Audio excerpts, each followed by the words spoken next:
इसमें कोई जो बात की जा रही है वो ग्रेटेस्ट इंटीजर, इंटीजर मतलब समझते हो ना, इंटीजर मतलब 1 2 3 4 5 6 7 ऐसा करके, ठीक है। इंटीजर सेट जो होता है हमारा +-1 +-2 +-3 ऐसे करके प्लस माइनस जितनी वैल्यूज आती हैं वो सारी हमारी इंटीजर्स होती हैं, ठीक है ना। तो ग्रेटेस्ट इंटीजर यानी कि इंटीजर को डिनोट करने वाला कोई फंक्शन ये है, ठीक है। ग्रेटेस्ट मतलब ग्रेटेस्ट जिस वैल्यू को डिनोट करेगा, ठीक है। देखो तो ग्रेटेस्ट इंटीजर फंक्शन को क्या बोलते हैं, any real number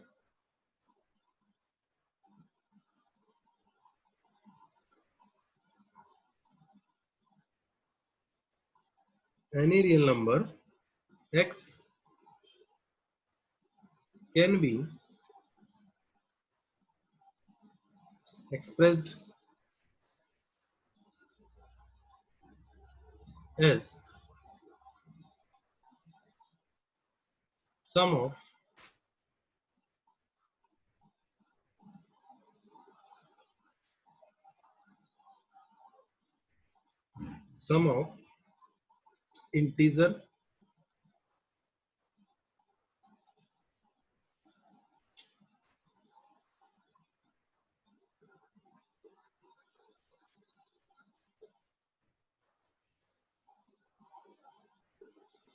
integer and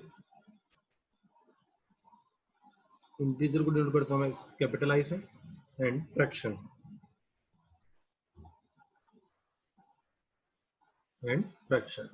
fraction को डिनोट करते हैं कैपिटल स्मॉल एफ से। ये जो स्मॉल एफ होता है, ये स्मॉल एफ ऑलवेज क्या रहेगा, यानी कि जो फ्रैक्शन नंबर होता है, फ्रैक्शन पार्ट जो होता है वो ऑलवेज हमारा 0 से 1 के बीच में लाई करता है, ठीक है।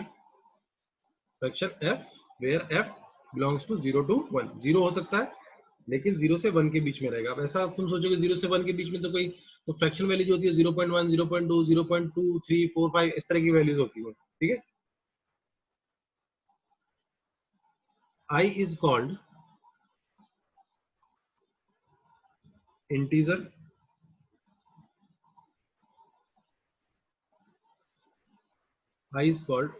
part and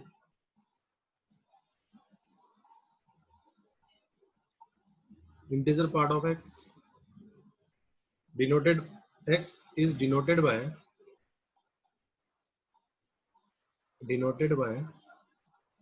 देखो स्क्वायर ब्रैकेट ऑफ x, ये स्क्वायर ब्रैकेट ऑफ x लिखा हुआ है, दैट मींस क्या है, ग्रेट इंटीजर फंक्शन। अच्छा इसमें ये चीज है कि हमें जब ये स्क्वायर ब्रैकेट में कोई नंबर लिखा जाएगा ना तो उसमें मेंशन किया जाएगा कि ये स्क्वायर ब्रैकेट जो है वो ग्रेट इंटीजर फंक्शन को डिनोट कर रहा है। तो इसमें कंफ्यूजन वाली बात नहीं है कि भाई नॉर्मल ब्रैकेट समझें या कि ग्रेट इंटीजर फंक्शन समझें हम, ठीक है ना। ग्रेटेस्ट इंटीजर जब भी दिया जाएगा हमें बोल के कहा जाएगा कि भाई ये ग्रेटेस्ट इंटीजर फंक्शन है, ठीक है। एंड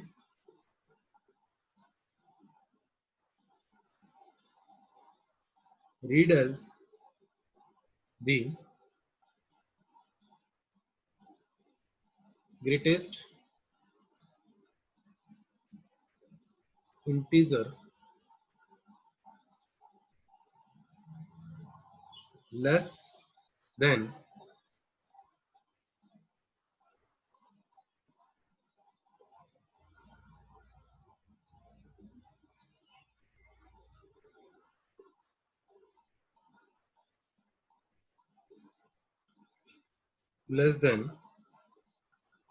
or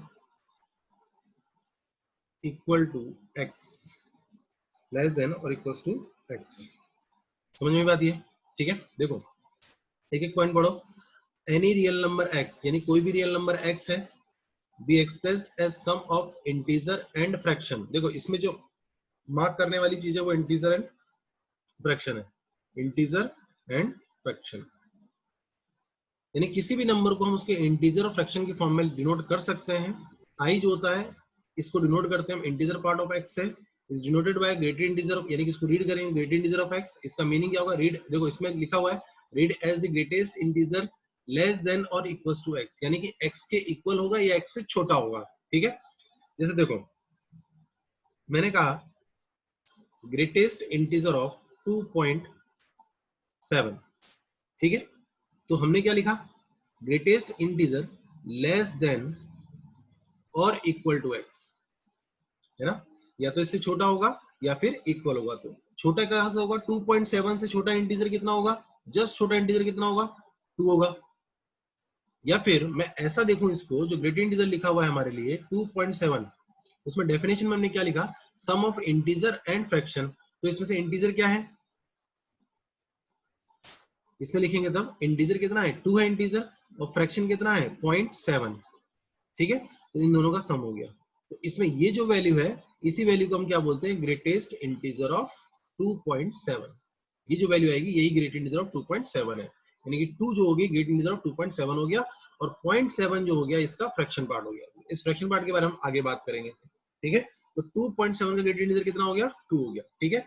नेक्स्ट एग्जांपल समझो, ऐसे ही अगर मैंने लिखा 7.23, तो इसका ग्रेट इंटीजर बताओ कितना होगा, 7.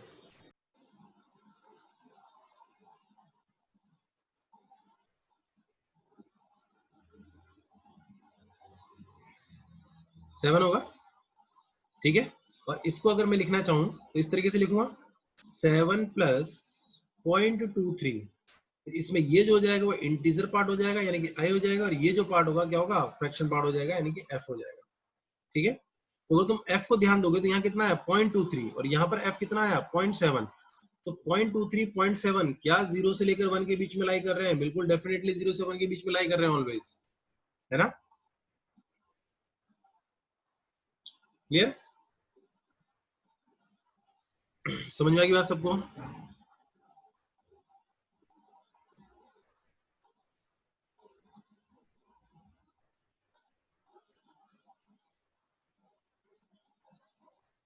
जो न्यू स्टूडेंट्स उनसे पूछो, रोहन तुम तो पढ़ चुके हो ना,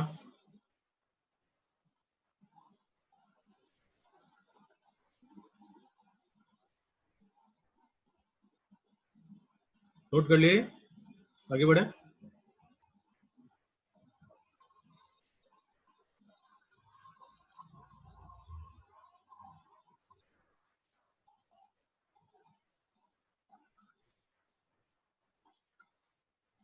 ठीक है। देखो जो फर्स्ट टाइम पढ़ रहे हैं उन्हें रिप्लाई जरूर करना है, मैं पूछता हूँ कोई बात तो आपको रिप्लाई करना है, रिस्पॉन्ड करना है, ठीक है, ताकि मुझे पता चले कि जो कर रहे हैं वो समझ में आ रहा है कि नहीं आ रहा है।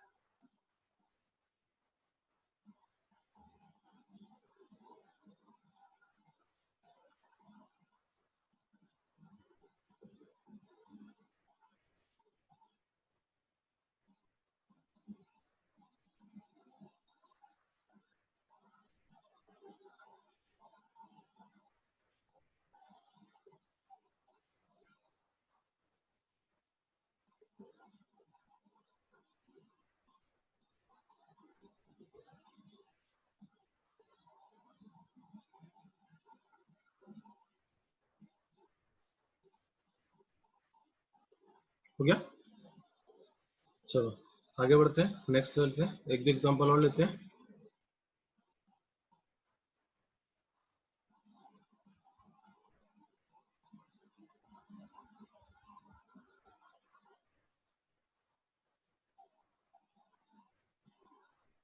यस गगन,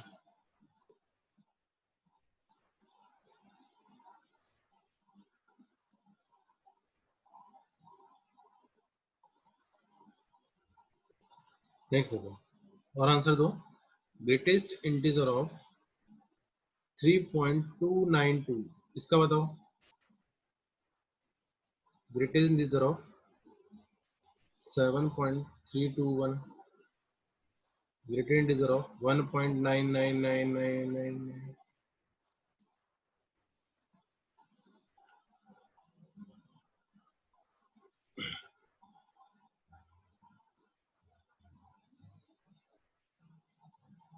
8222EE704, तुम्हारा नेम क्या है,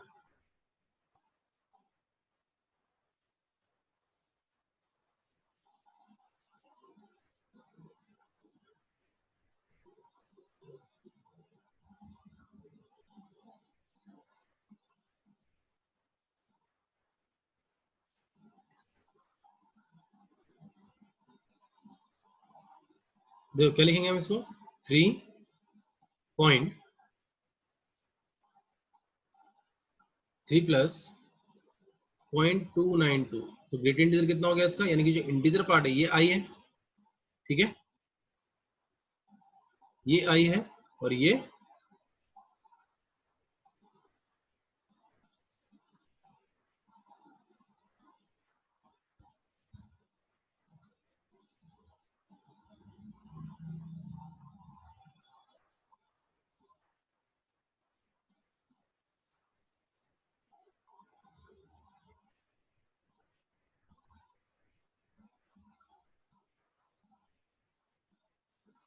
होगी वैल्यू 3, ठीक है।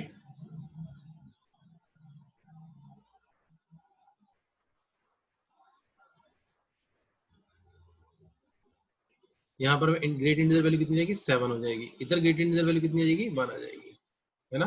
वही जो इंटीजर पार्ट आ रहा है हमारा वही हमारा आंसर है।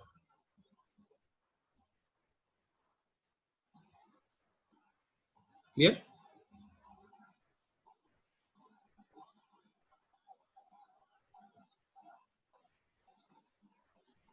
तो कुछ कंक्लूजन लिख लेते हैं हम इसमें।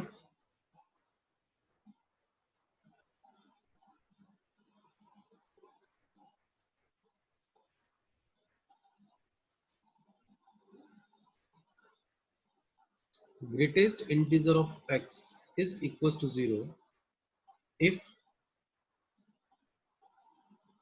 x lies between 1 to 0, है ना। जीरो पे तो जीरो ही देगा, यानी कि जब इंटीजर क्वांटिटी होगी तो इंटीजर क्वांटिटी तो इंटीजर ही होगा, क्योंकि वहां फ्रैक्शन पार्ट कितना हो जाएगा, जीरो हो जाएगा हमारे लिए, ठीक है। तो इंटीजर पे तो इंटीजर ही हो, जीरो वो जो इंटीजर है वही होगा। लेकिन बाकी अदर पॉइंट के लिए हम क्या करेंगे, जैसे अब मैं 0 से लेकर 1 के बीच की बात करता हूँ, तो 0 से 1 में क्या आएगा, 0.1 आएगा, 0.2 आएगा, 0.3, 0.452, इस तरह की क्वांटिटीज इसके बीच में आएंगी। तो सबका इंटीजर पार्ट कितना है, 0 0 0 0, सबका इंटीजर पार्ट 0 है, इंटीजर क्या हो जाएगा, 0 हो जाएगा, ठीक है।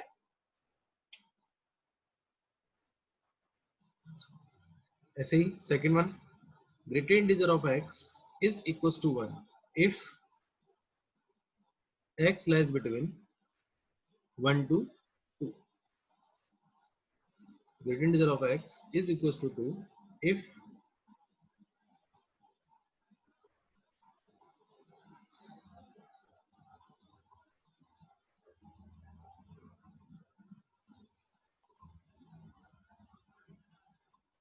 ठीक है, यानी कि एक इंटीजर से दूसरे इंटीजर के बीच में जो वैल्यूज आती हैं वो सब लास्ट इंटीजर वाली वैल्यूज आती हैं। जैसे 2 से लेकर 3 के बीच में कितना आ रहा है, 2 आ रहा है, जिस पे इक्वल टू साइन है वही वैल्यू आती चली जाएगी, ठीक है।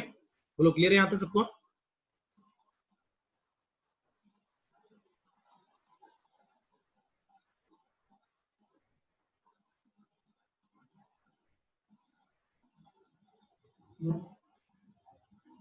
अब देखो हमने पॉजिटिव पॉजिटिव इंटीजर्स के बारे में बात कर ली, हम नेगेटिव इंटीजर के बारे में बात करते हैं, ठीक है। तो नेगेटिव वैल्यूज अगर मैं लेता हूं तो देखो, अगर मैंने पुट किया -2.3, है ना। तो -2.3 के लिए हम क्या करेंगे, देखो इसको मुझे इंटीजर पार्ट में लिखना है, तो इसको इंटीजर जब मैं लिखूंगा तो ऐसा लिखूंगा ना, -3 प्लस 0.7। बोलो किसी को डाउट है इसमें, -2.3 को 0.3 प्लस 7, क्योंकि देखो डेफिनेशन में स्टार्टिंग में लिखा, डेफिनेशन में क्या लिखा मैंने बोला था याद रखना, फ्रैक्शन पार्ट जो होगा, यानी कि ये जो वैल्यू होगी, हमारा फ्रैक्शन पार्ट जो होगा, ये जो पार्ट होगा, ये ऑलवेज कहां होगा, 0 से 1 के बीच में लाई करेगा, ये लिखा था हमने। तो अगर मैं यहाँ इसको एज इट इज लिख देता तो क्या होता, -2 -0.3 बन जाता। तो नेगेटिव ये हो नहीं सकता, तो पॉजिटिव करना है इसको, तो पॉजिटिव कब होगा, जब मैं ये वैल्यू -3 लूंगा और उसमें से मैं प्लस 0.7 ऐड कर दूंगा, तो हमारा इंटीजर कितना हो गया इसमें, -3 हो गया। जीरो कितनी बात,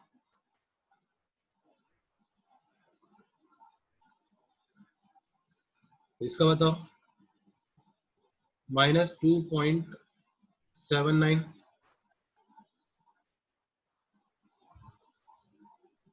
-4.1 माइनस 0.1 माइनस 1.4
देखो सबमिट ट्राई किया तो देखो इस वाले के अंदर क्या हो जाएगा -3 प्लस 0.21 तो -3 प्लस 0.21 करूंगा तो -2.79 आ जाएगा। तो इससे हमारा जो ग्रेटेड इंटीजर आया यानी कि आई जो आया वो कितना हो गया, ये आई हो गया और ये एफ हो गया। तो जो आई होता है वही हमारा आंसर होता है। ठीक है, ऐसे इसमें कितना आ जाएगा -5 आ जाएगा, -5 प्लस 0.9। ऐसे यहाँ हो जाएगा -1 प्लस 0.9, इसमें हो जाएगा -2 प्लस 0.6।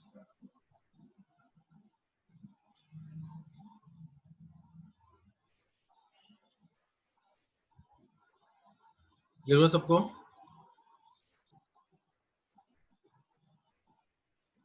अक्षय तुम फाउंडेशन वाले हो ना, अक्षय मंत्री?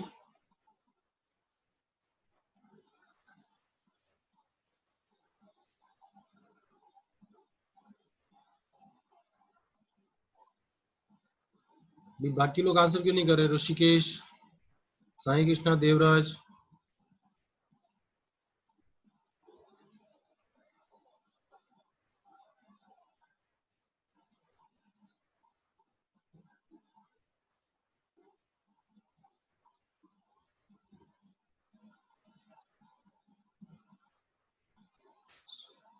सुजल, मीत,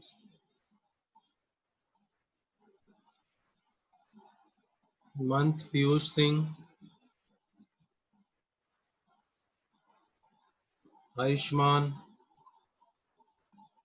उत्कर्ष, अनु, आयुष, आस्था, आदित्य,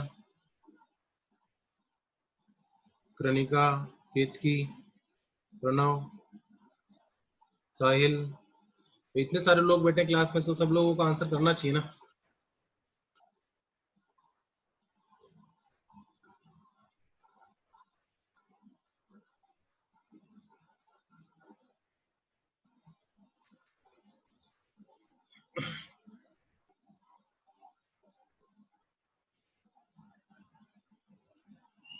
तो देखो जैसे हमने पॉजिटिव नंबर के लिए कंक्लूजन लिखा था, ऐसे नेगेटिव नंबर्स के लिए कंक्लूजन लिखते हैं हम।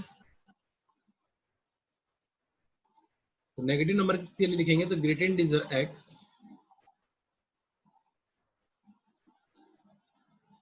is equals to -1 if x is less than equals to -1 to 0। देखो जीरो हमने वहां इस वाले में इंक्लूड कर लिया था, हमने जीरो है ना, इस वाले फर्स्ट में जीरो हमने इंक्लूड कर लिया था, इसमें जीरो इंक्लूड नहीं करेंगे क्योंकि जीरो पर तो क्या हो जाएगा, जीरो हो जाएगा। ठीक है, तो -1 से 0 तक की बात कर रहे हैं मान लो। नेक्स्ट में greater integer of x is equal to -2, ये कब होगा, इफ -2 टू -1, लेकिन -2 से -1 के बीच में रहेगी तो वैल्यू -2 आएगी। ठीक है, ऐसे greater integer of x -3 if -3 to -2। ठीक है, इस तरीके से ये भी वैल्यू आगे चलती जाएगी। ठीक है, क्लियर हुई बात? इतना क्लियर हो गया ना, ग्रेडियंट डिजिटल फंक्शन आपको क्लियर हो जाएगा बस। अब इसमें ज्यादा कुछ नहीं है, बस क्वेश्चन ही हमें करने हैं।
और फिर नेक्स्ट,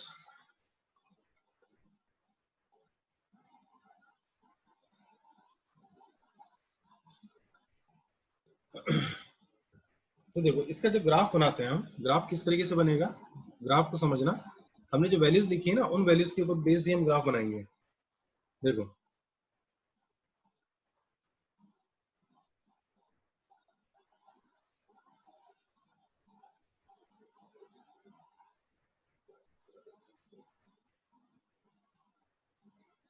देखो फर्स्ट इंटरवल जो हमने लिखा, वो इंटरवल क्या लिखा, इससे पहले मार्क कर लेते हैं।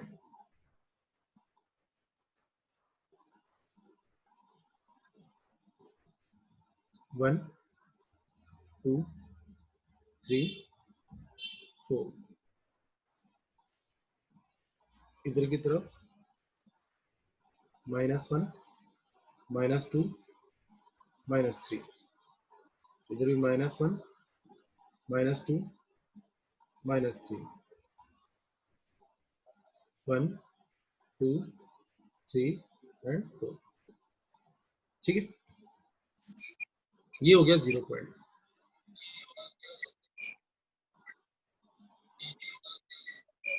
देखो 0 से 1 के बीच में हमने जो वैल्यूज लिखी, 0 से 1 के बीच में वैल्यूज क्या लिखी हमने, देखो ध्यान से। 0 से 1 के बीच में जो वैल्यूज हमने लिखी है, वो वैल्यू क्या है, 0 है। 0 से 1 के लिए तो ग्राफ में क्या होगा, ये वैल्यू पुट करेंगे हम। तो 0 से 1 की वैल्यूज, यानी कि ये पार्ट, इस पार्ट में क्या वैल्यू तो ये है।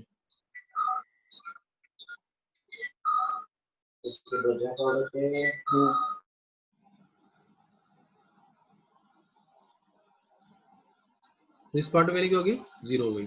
सेकंड, 0 से 1 के बीच में हमने जो लिखा था, क्या लिखा था, 1 to 2 लिखा था, तो 1 से 2 के बीच में आ गई वैल्यू। ठीक है, फिर 2 से 3 के बीच में क्या लिखा था हमने, 2 लिखा था, ये 2 से 3 हो गया। ठीक है,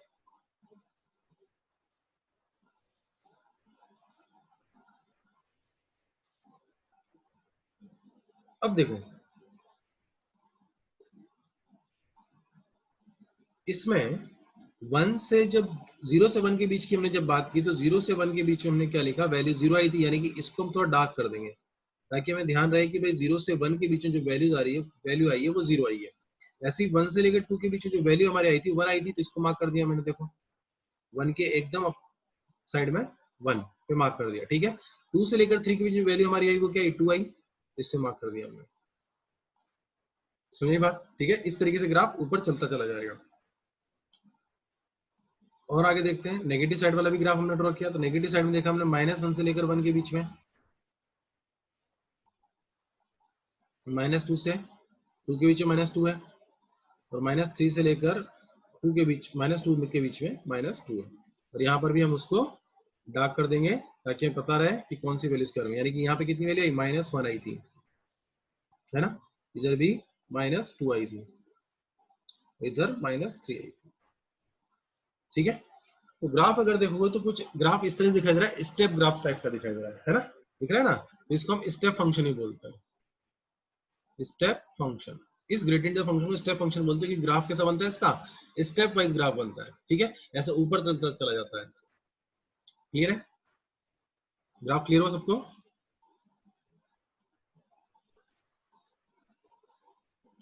ड्रॉ कर लो फटाफट। ग्राफ से समझने के लिए है कि भाई हमारी जो वैल्यूज आ रही हैं हमें क्या वैल्यू मिलेगी। जैसे मेरे से कोई कहे कि 3 से लेकर 4 के बीच में बताओ, तो मुझे समझ में आ जाना चाहिए कि 3 से 4 के बीच में जो वैल्यू आएगी वो 3 आएगी मेरे लिए, ठीक है। ऐसे 4 से 5 के बीच में जो वैल्यू आएगी 4 आएगी, 5 से 6 के बीच में 5 आएगी। इस तरह की वैल्यूज हमें मिलेंगी।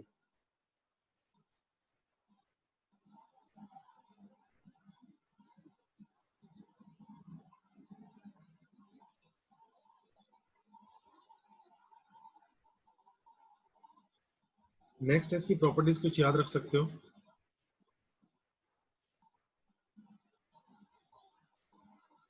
Properties, first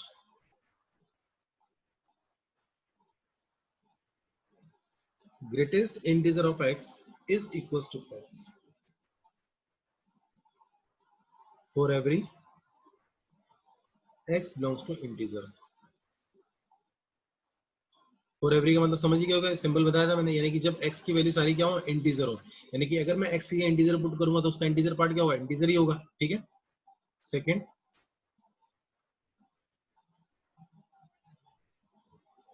greatest integer of f। f याद आया क्या, फ्रैक्शन पार्ट है ना, फ्रैक्शन वैल्यू यानी कि 0 से 1 के बीच में, तो वैल्यू क्या होगी, 0, यानी कि ना f लाइज बिटवीन 0 टू 1, तो वैल्यू क्या होगी, 0 ही होगी। Third, greatest integer of x plus i। क्या कर सकते हैं इसका हम, greatest integer of x plus ये जो i है इंटीजर है, इस इंटीजर को अलग बाहर निकाल सकते हैं, ठीक है। ये ओनली प्लस में कर सकते हैं हम, है ना। Fourth, greatest integer of x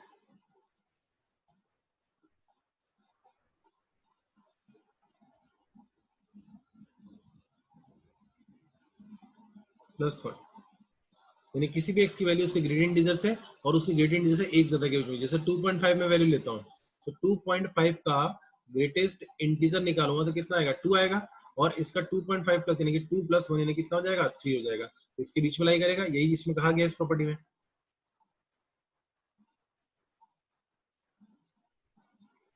greatest integer of x plus minus of greatest integer of x, ठीक है, इज इक्वल टू, दो वैल्यूज में हम इसको डिवाइड करते हैं, क्या क्या, कि अगर x बिलोंग्स टू इंटीजर हो जाए, यानी कि x की वैल्यू इंटीजर हो जाए, इंटीजर हो जाएगी तो क्या हो जाएगा, जो पुट करूंगा वही आएगा, तो वैल्यू क्या रहेगी, ऑलवेज 0 रहेगी, क्योंकि एक पॉजिटिव एक नेगेटिव बनेगा हमेशा, ठीक है। और अदरवाइज, अदरवाइज मतलब जब इंटीजर नहीं होगी, है ना, x not belongs to integer, तो उस केस में वैल्यू क्या होगी इसकी, ऑलवेज -1 होगी, ठीक है। जैसे एग्जांपल समझ लो भाई 2.5 का, 2.5 ग्रेटेस्ट इंटीजर प्लस -2.5, तो वैल्यू क्या आएगी, देखो 2.5 का इंटीजर कितना हो जाएगा, 2 हो जाएगा, और माइनस ऑफ 2.5 का इंटीजर कितना होगा, -3 होगा, वैल्यू कितनी आ गई, -1।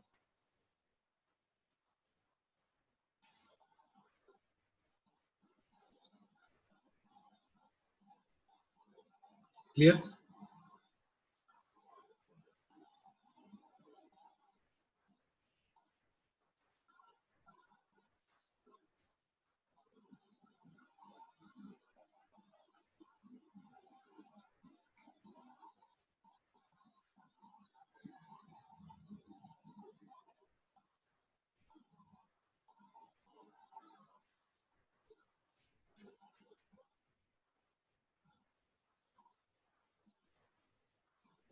नोट हो गया।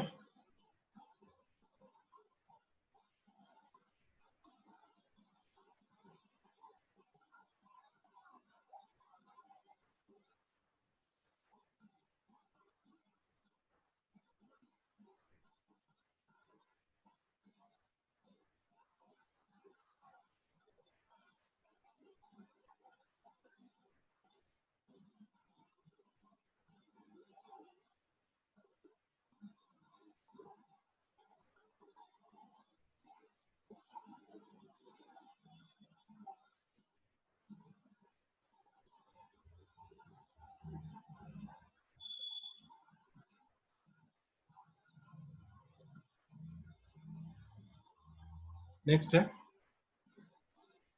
Fractional part function.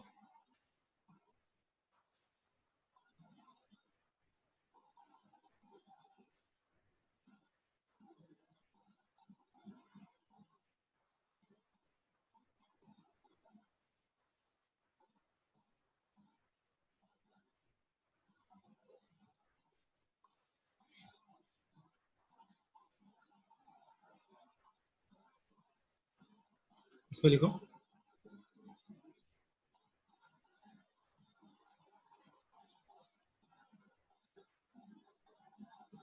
The difference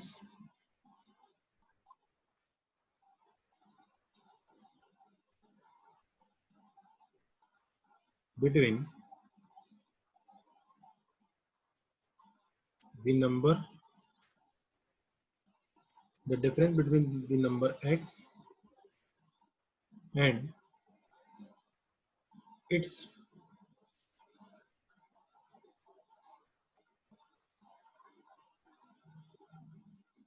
integer value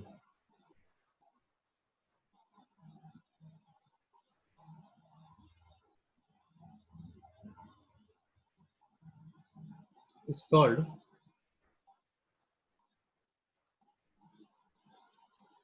the fraction part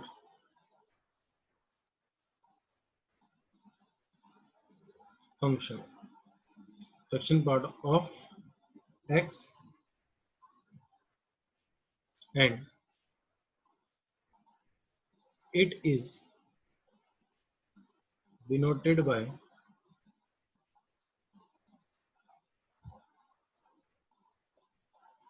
curly bracket of x.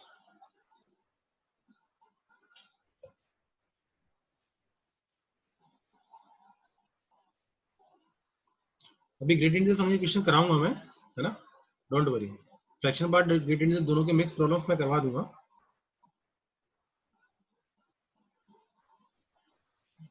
मैं चाह रहा हूँ कि ये टॉपिक भी कवर हो जाए ताकि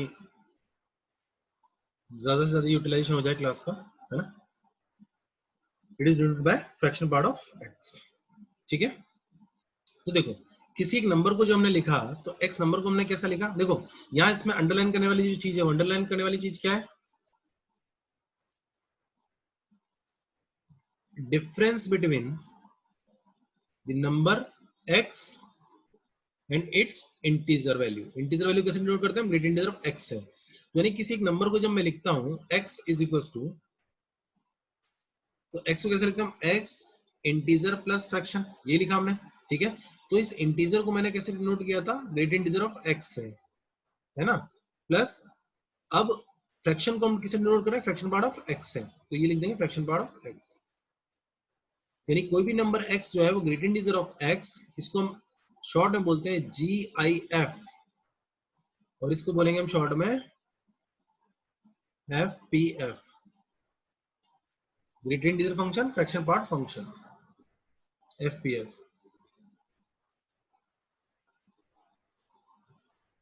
ठीक है। और फ्रैक्शन पार्ट f यानी कि भाई f की बात हो रही है, f मतलब क्या है, यानी कि फ्रैक्शन पार्ट ऑफ x जो है वो क्या होता है, ऑलवेज 0 से 1 के बीच में होता है। 0 कब होता है, इंटीजर के ऊपर, ठीक है।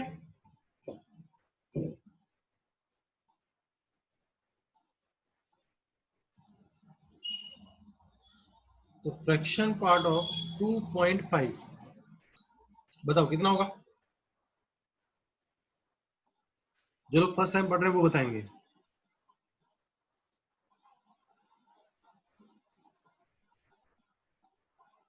Fraction part of 3.7, fraction part of 0.1,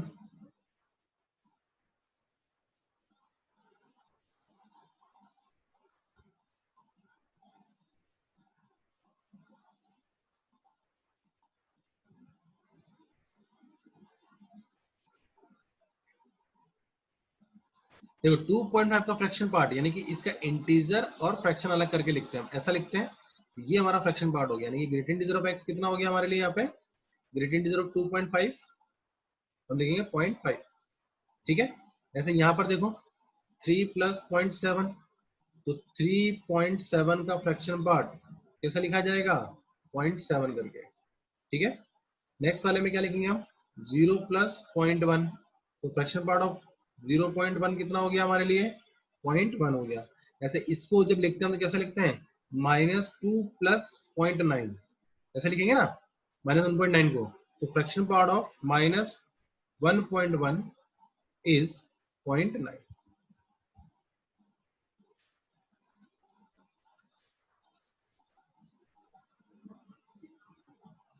any doubts?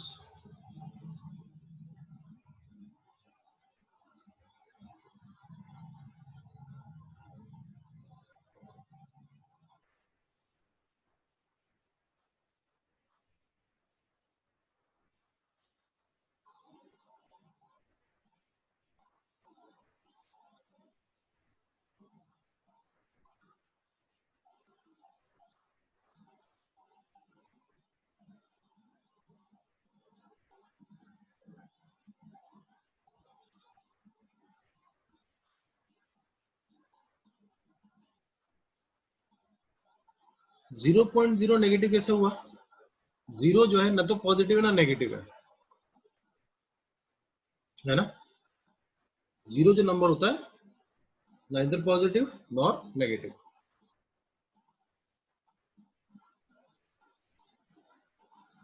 नहीं, 0.9 भी नेगेटिव नहीं है।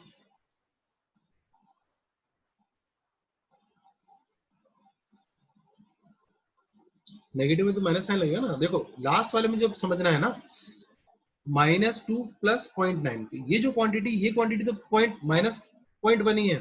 जो मैं लिख रहा हूँ बात वो ये देखो, फ्रैक्शन पार्ट हम बात करना चाह रहे हैं, फ्रैक्शन पार्ट ऑफ -1.1 की। तो जब मैं -1.1 को लिखूंगा तो इंटीजर ब्रेक करके, जैसे प्रीवियस टॉपिक में पढ़ा, तो -2 प्लस 0.9 लिखूंगा ना, यानी कि ये इसका इंटीजर पार्ट होगा, है ना? क्योंकि फ्रैक्शन जो होता है वो ऑलवेज पॉजिटिव होना चाहिए। तो इसको पॉजिटिव होने के लिए तो हम इसको ऐसा लिख रहे हैं, तो -2 इंटीजर हो गया, तो ये क्या हो जाएगा हमारे लिए? फ्रैक्शन हो जाएगा। तो 0.9 नेगेटिव नहीं है। हाँ, अगर हम 0.1 यहाँ लिखते इस केस में, तो वो पॉजिटिव हो जाता, वो सॉरी नेगेटिव हो जाता। ठीक है,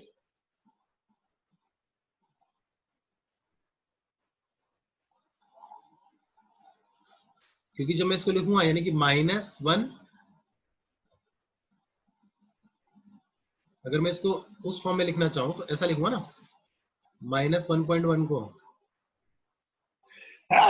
सॉरी -1 -0.1, तो -1 -0.1 मिलके क्या बनेगा? -1.1। तो इस ये नेगेटिव बन गया ना फिर हमारे लिए। इसको नेगेटिव से बचाने के लिए हम इसको इस तरीके से एक्सप्रेस करते हैं। ठीक है, अच्छा ये बताओ, -3.7 फ्रैक्शन पार्ट -0.2,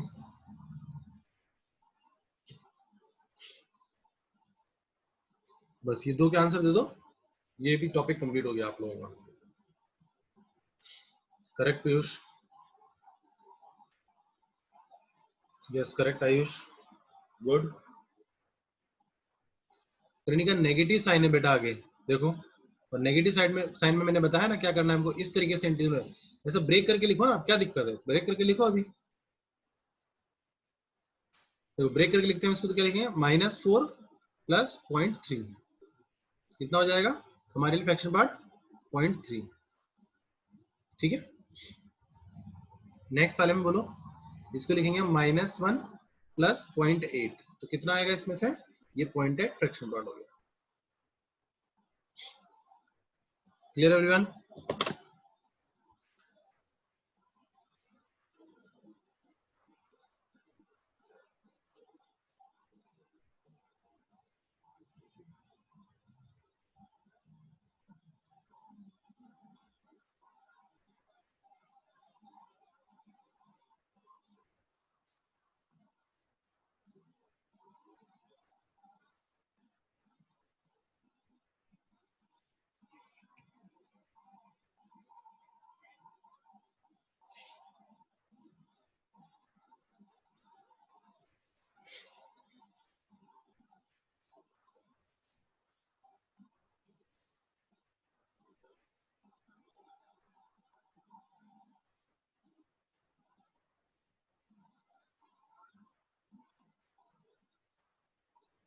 चलो प्रॉपर्टीज,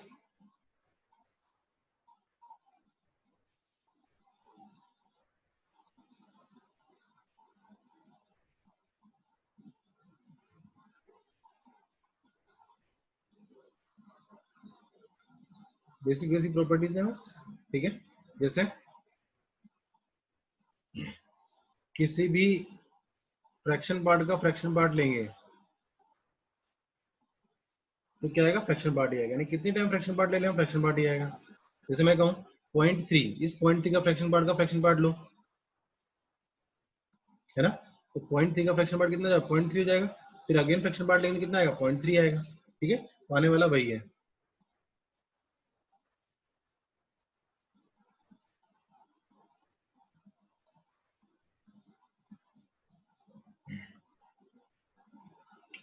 यस लिख सकते हैं, लेकिन क्या 1.9 फ्रैक्शन है,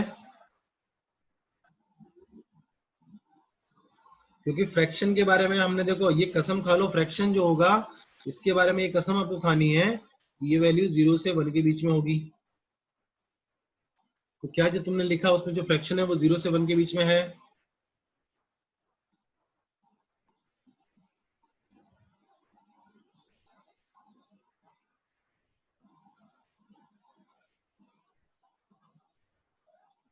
बस समझ गया।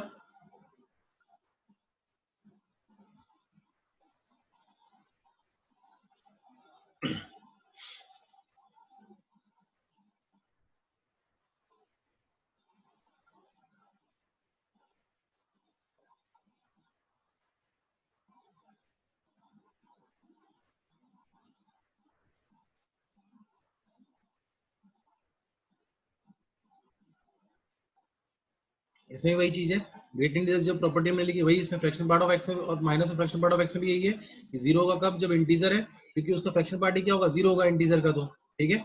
और वैल्यू माइनस हो जाएगी कब, जब वैल्यू नॉन इंटीजर है, तो ठीक है।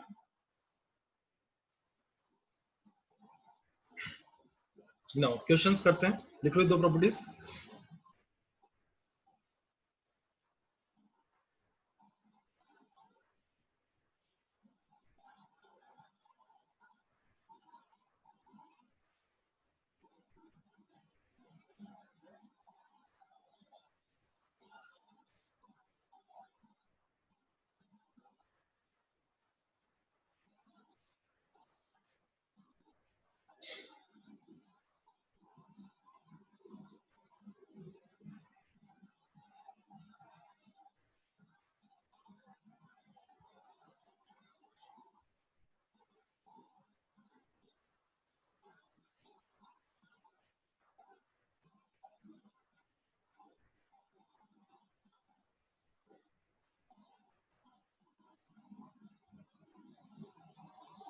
राहुल वीडियो पोस्ट कर दूंगा।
कनिका दो ब्रैकेट है, एक ब्रैकेट जो हमने पढ़ा है वो है स्क्वायर ब्रैकेट और दूसरा है करली ब्रैकेट। इसका मतलब होता है आई, इसका मतलब होता है एफ। एफ मतलब फ्रैक्शन और आई मतलब इंटीजर, है ना, याद रहेगा। जब ग्रेट स्क्वायर ब्रैकेट की बात की जा रही है यानी कि इंटीजर की बात की जा रही है, और इसकी बात की जा रही है यानी कि फ्रैक्शन की बात की जा रही है। तुमने जो आंसर दिया है कनिका वो फ्रैक्शन पार्ट का दिया है।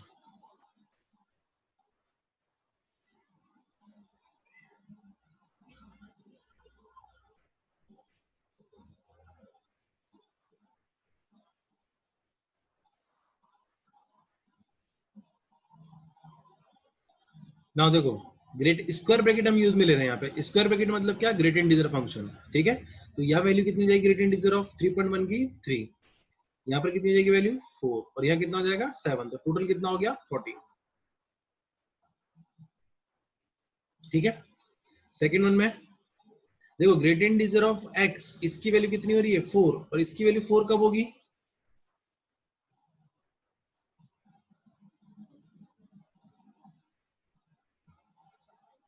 Good, Aastha correct.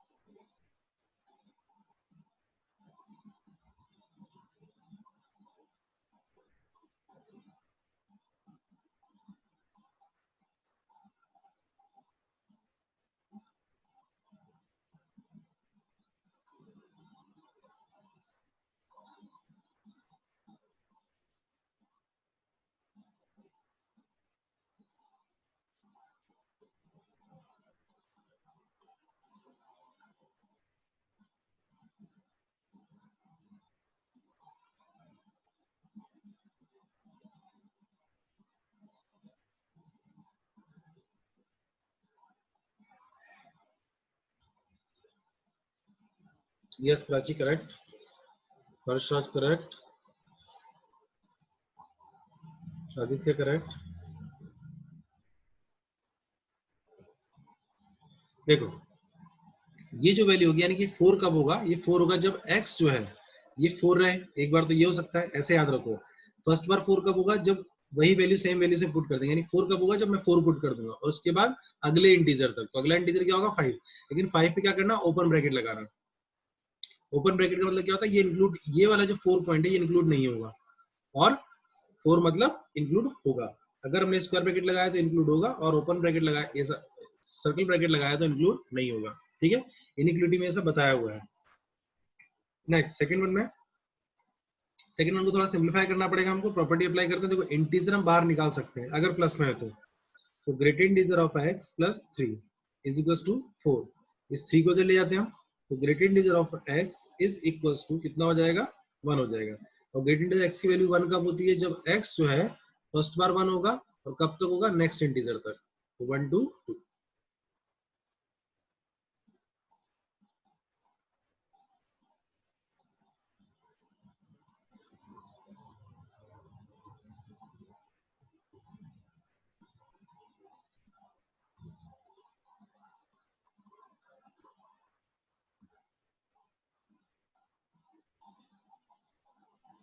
Next one देखो, इसमें क्या है, greatest integer of x plus great integer of x।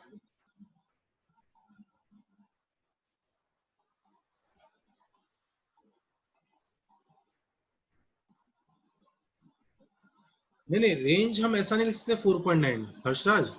4.9 हम ऐसा क्लेरिफाई नहीं कर सकते, 4.99999999 ऐसा,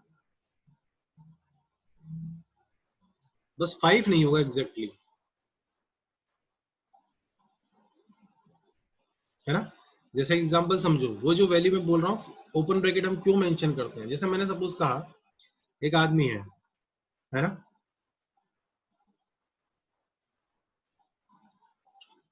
एक पॉइंट ए से पॉइंट बी तक जाना चाहता है। ये दूसरा पर्सन है, सॉरी, पॉइंट ए से पॉइंट बी पर जाना चाहता है।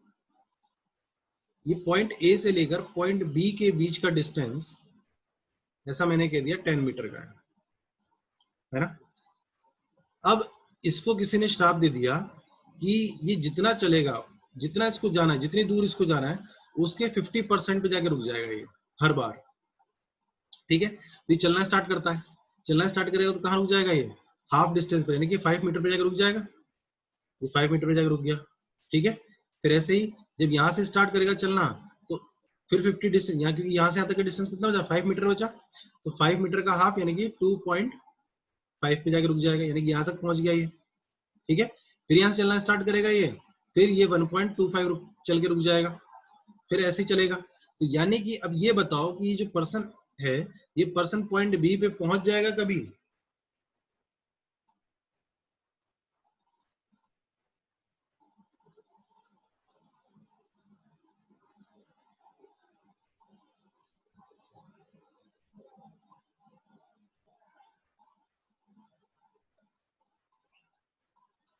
ये जो पर्सन है, यानी कि यहाँ पहुंचने का मतलब क्या होगा?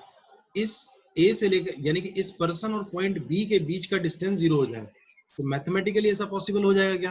यानी कि हम देखते हैं तो हर हाफ डिस्टेंस पे जाके वो रुक जा रहा है, यानी कि इसको टच कभी भी नहीं कर पाएगा ये, है ना? तो सेम चीज वही है, जब ओपन इंटरवल यूज ले रहे हैं, इसका मतलब ये है कि वो उस, ये जो 5 है, ये 5 इस ओपन इंटरवल यानी कि इस ब्रैकेट को कभी टच, 5 को कभी टच नहीं कर पाएगा, है ना? तो 5 वैल्यू कभी नहीं होगी।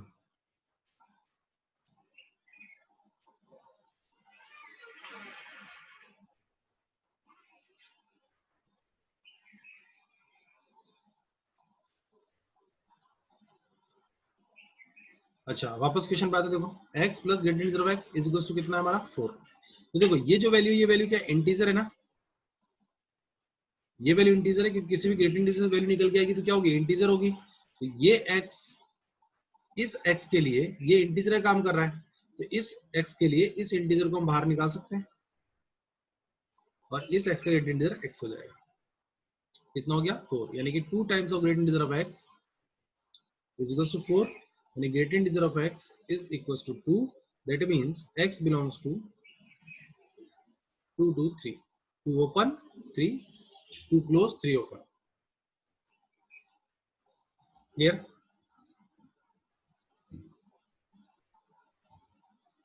समझ में आई ना बात? कि किसी भी ब्रैकेट के अंदर कोई इंटीजर, ग्रेटर इंटीजर है, तो वो इंटीजर की तरह ट्रीट होगा, और इंटीजर होगा तो इंटीजर को हम बाहर निकाल सकते हैं। कौन सी प्रॉपर्टी से है? Greater integer of x plus i वाली प्रॉपर्टी से। इसमें क्या करते हैं हम? ग्रेटर इंटीजर ऑफ x और प्लस i बाहर निकाल देते, तो ये जो है i का काम कर रहा है, तो i बाहर आ गया। ऐसे नेक्स्ट उनका बताओ।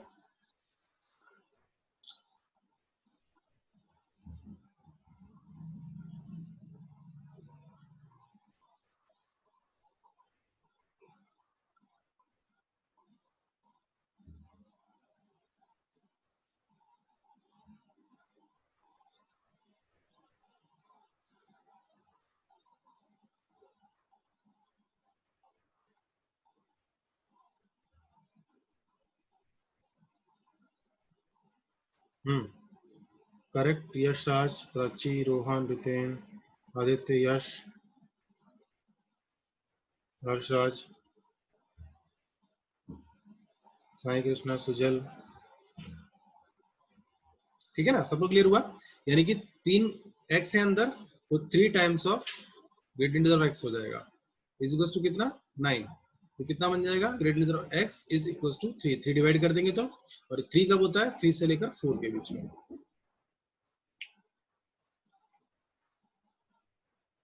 Yes, Aditya, Himanshu, correct. ठीक है, चलो नेक्स्ट क्वेश्चन करते हैं।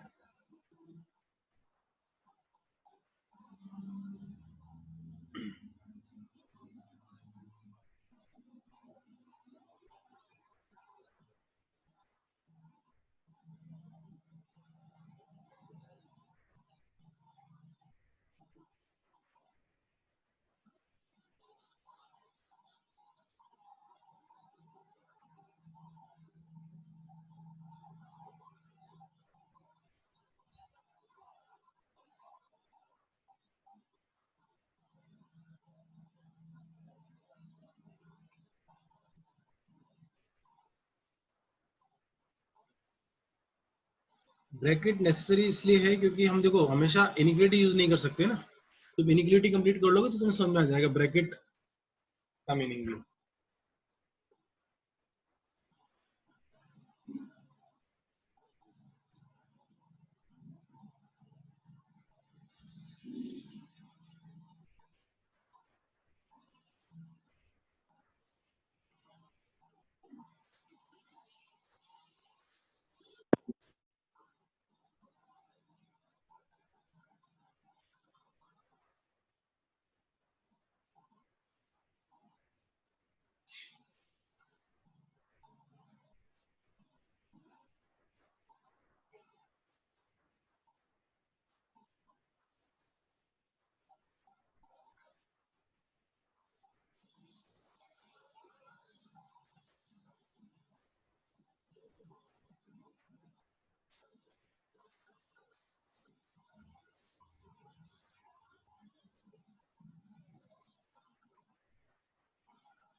देखो फर्स्ट में क्या कहा गया है, greatest integer of X greater than equals to 2, यानी कि इसकी वैल्यू क्या होनी चाहिए, 2 और 2 से ज्यादा होनी चाहिए।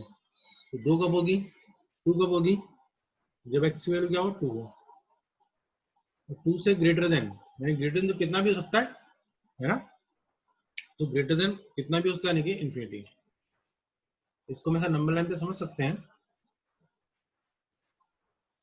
हमसे कहा जा रहा है ग्रेटर देन इक्वल टू 2 होना चाहिए, तो यानी कहाँ तक जाएगा, इन्फिनिटी तक जाएगा। ठीक है, तो 2 पे क्लोज आ जाएगा और इन्फिनिटी पे ओपन आ जाएगा। सेकंड वाले का तो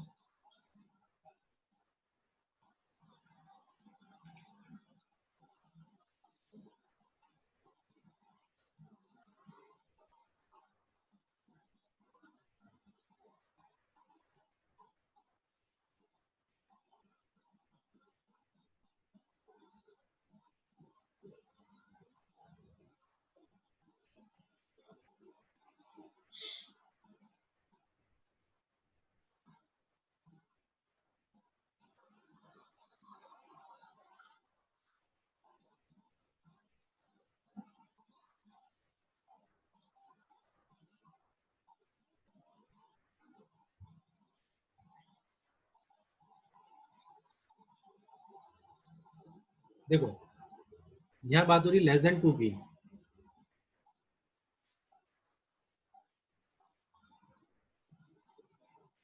लेस देन 2 की, है ना। तो देखो लेस देन 2 यानी कि इक्वल तो नहीं लिखा है इसमें, इंक्लूड तो नहीं किया है, यानी क्या कहा जा रहा है कि greatest integer less then 2, less then 2 को समझना इसमें, है ना। तो ग्रेटेस्ट इंटीजर की वैल्यू लेस देन 2 होनी चाहिए। यहाँ तो क्या था, इक्वल टू था ना, तो हमने क्या कहा, भाई ग्रेट इंटीजर की वैल्यू 2 और 2 से ग्रेटर देन, यानी कि 2 भी एक इंटीजर था तो इंटीजर इंक्लूड हो जाएगा। लेकिन ग्रेटर इंटीजर में कहा जा रहा है लेस देन 2 कहा जा रहा है हमसे, तो क्या 2 इंटीजर है, लेकिन हमसे तो लेस देन 2 बोला गया है ना, कि 2 तो इंक्लूड किया ही नहीं जा रहा है। तो greater than great integer of x less than equal to क्या करेंगे, 1 करेंगे। जब तक इंक्लूड नहीं किया जा रहा है किसी पॉइंट को, तब तक हम यहाँ पे ऐसा नहीं लिख सकते, ठीक है। समझी बात, देखो ऐसा समझो, ये हमने इंटीजर लिखा, जैसे 1 2 3 इस तरह से, और इधर 0 आ गया, तो क्या कहा गया हमसे, लेस देन 2। अब लेस देन 2 कौन, ग्रेट इंटीजर, और ग्रेट इंटीजर कैसा होता है, इंटीजर होता है, यानी कि लेस देन 2 जो इंटीजर होगा कहाँ आएगा, 1 पे आएगा, क्योंकि 2 को तो इंक्लूड किया ही नहीं गया ना, इक्वल्स टू बोला ही नहीं गया है, ठीक है। तो कहाँ आएगा, 1 पे, तो यानी कि एक्चुअल जो इक्वेशन हमारी, इन इक्वेशन हमारी बनेगी वो ये इन इक्वेशन बनेगी। अब हम आंसर लिख सकते हैं, लेस देन 1 यानी कि कब होगा, 1, और कहां तक जाएगा, माइनस इन्फिनिटी तक, यानी कि इस तरफ, तो माइनस इन्फिनिटी टू 1, 1 पे क्लोज आ जाएगा, ठीक है। x बिलोंग्स टू,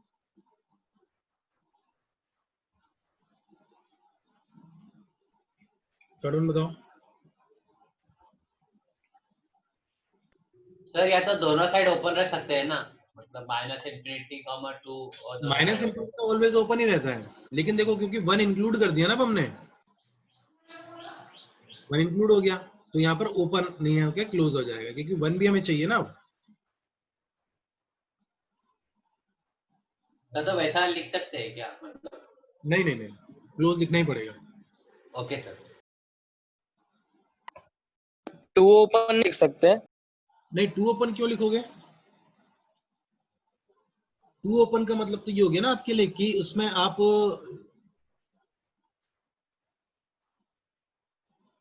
एक मिनट रुको, यस 2 ओपन ही आएगा, सही बोल रहे हो, यहाँ 2 ओपन ही आएगा।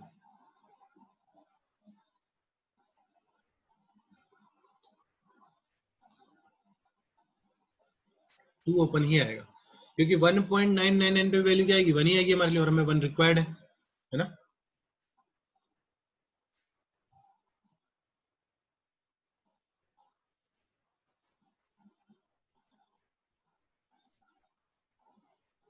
थर्ड वन में देखो, थर्ड वन में क्या हो गया, बाउंडेड हो गया, लेकिन बाउंडेड में क्या दिक्कत है, 0 से लेकर 3 के बीच में बाउंड हो गया, यानी कहां से कहां तक, सिर्फ 0 से 3 के बीच की बात करनी है हमें, इसके बीच में, ठीक है। नहीं, स्मॉलर नंबर को पहले लिखते हैं फिर ग्रेटर नंबर को लिखते हैं ना,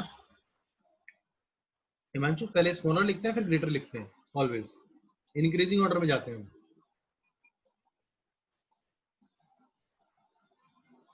तो देखो 0 से 3 बाउंड कर दिया मैं, यानी कि 0 से 3 के बाद अब किसको बाउंड किया है, ग्रेटेस्ट इंटीजर को।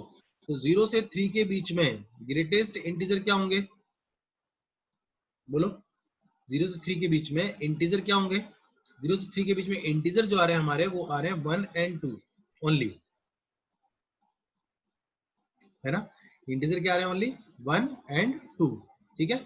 तो 0 से 3 के बीच में जब ग्रेट इंटीजर 1 और 2 आ रहे हैं, तो देखो यानी कि ये जो वैल्यू हो जाएगी ग्रेट इंटीजर ऑफ x, ये क्या हो जाएगी, 1 से लेकर 2 तक, कितने लिखेंगे हम, 1 to 2, ठीक है। तो ग्रेटेस्ट इंटीजर की वैल्यू 1 हो, ऐसा कब होगा, जब x बिलोंग्स टू 1 हो जाए, और 2 कब होगा, 2 कब तक होगा, देखो 2.1 पे भी 2 होता है, 2.3 पे भी 2 होता है, तो कहां तक हो जाएगा, 3 तक, 3 ओपन तक। याद कैसे रखोगे, इस पॉइंट को तो एज इट इज लिख दो, और इस पॉइंट का जब ये लास्ट बने, यानी कब बनेगा, 3 पर, वो लिख देंगे, और इस पे ऑलवेज ओपन लगाना है आपको, यहाँ पर ऑलवेज क्लोज लगाना है, क्लोज मतलब इंक्लूडेड, ओपन मतलब यानी कि सर्कल ब्रैकेट मतलब नॉट इंक्लूडेड। क्लियर हुई बात?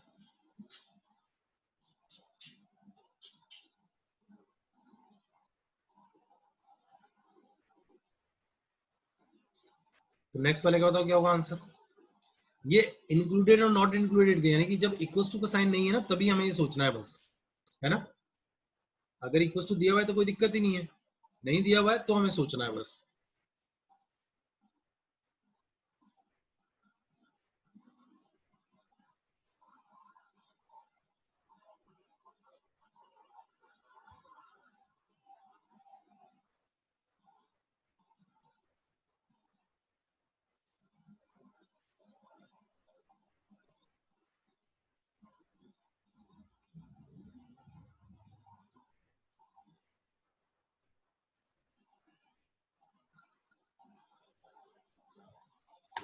रितेन चेक करो, इस रितेन करेक्ट, सुजल चेक करो, हिमांशु करेक्ट। नहीं नहीं यश अंके, यश 1 to 2 कैसे हो सकता है? देखो हमें क्या चाहिए, हमें एक्चुअल चाहिए 1 से लेकर 2, यानी कि 1 और 2 इंटीजर हमें चाहिए। तो 1 कब मिलता है? 0 से लेकर, सॉरी 1 मिलता है 1 से 2 तक, है ना। लेकिन 2 कब तक मिलता है हमको? 2 से लेकर 3 तक हमें 2 मिलता है।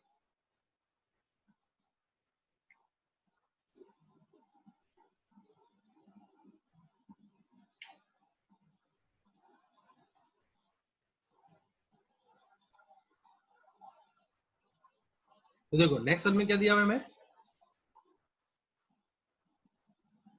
Great integer of x equals to 5। अब देखो इक्वल्स टू दिया हुआ है तो हमें ज्यादा सोचने की जरूरत ही नहीं है, हमें सिर्फ अब क्या देखना है कि 2 कब होगा, ये फर्स्ट टाइम 2 कब होगा? 2 पर होगा। और लास्ट टाइम 5 कब होगा? ये 6 ओपन तक होगा, यानी कि 5.999 तक, है ना। 5.999 वैल्यू आती जाएगी तो क्या हो जाएगा? 5 ही बनेगा। तो लास्ट कब बनेगा? 5 6। इसका फर्स्ट देखना है और इसका लास्ट देखना है, ठीक है। तो आंसर इज 2 to 6।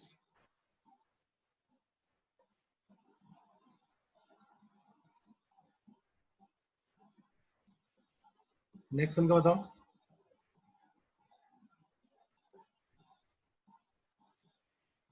तो नेक्स्ट वन में क्या है, great integer of x -1, great integer of x -2 और लेस देन 0।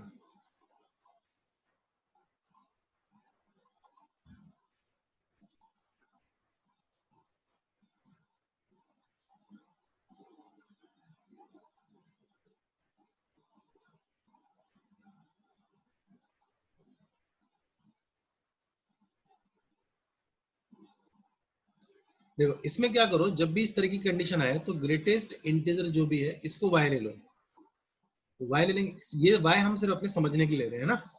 तो y -1, y -2 less than equals to 0, ठीक है। अब क्या करते हैं इसके बाद, इनइक्वालिटी के अंदर नंबर लाइन ड्रॉ करते हैं। नंबर लाइन ड्रॉ करेंगे, 2 पॉइंट हमारे पास में 1 2, फिर क्या करते हैं plus minus plus, equals to 0 होता है तो क्या करते हैं इन पे डार्क सर्कल कर देते हैं क्योंकि हमें इनको इंक्लूड करना है। फिर किसकी साइन दिया हुआ है? लेस देन, लेस देन मतलब नेगेटिव, नेगेटिव कहाँ लगाया हमने? ये बीच में नेगेटिव लगाया, ठीक है। तो y बिलोंग्स टू हमारे लिए क्या हो जाएगा? 1 to 2, दोनों पे क्लोज आ जाएगा क्योंकि हमने डार्क सर्कल किया हुआ है, ठीक है। अब उसके बाद y मतलब क्या है? ग्रेट इंटीजर ऑफ x है। ग्रेटेस्ट इंटीजर ऑफ x की वैल्यू क्या है? 1 से 2 के बीच में, और इक्वल्स टू लगा हुआ है, ठीक है। तो अब x बिलोंग्स टू, हमें तो x का आंसर देना था, तो x क्या होगा? देखो 1 कब होगा? फर्स्ट टाइम 1 पे 1 होगा, और 2 कब होगा? 3 तक, 1 to 3।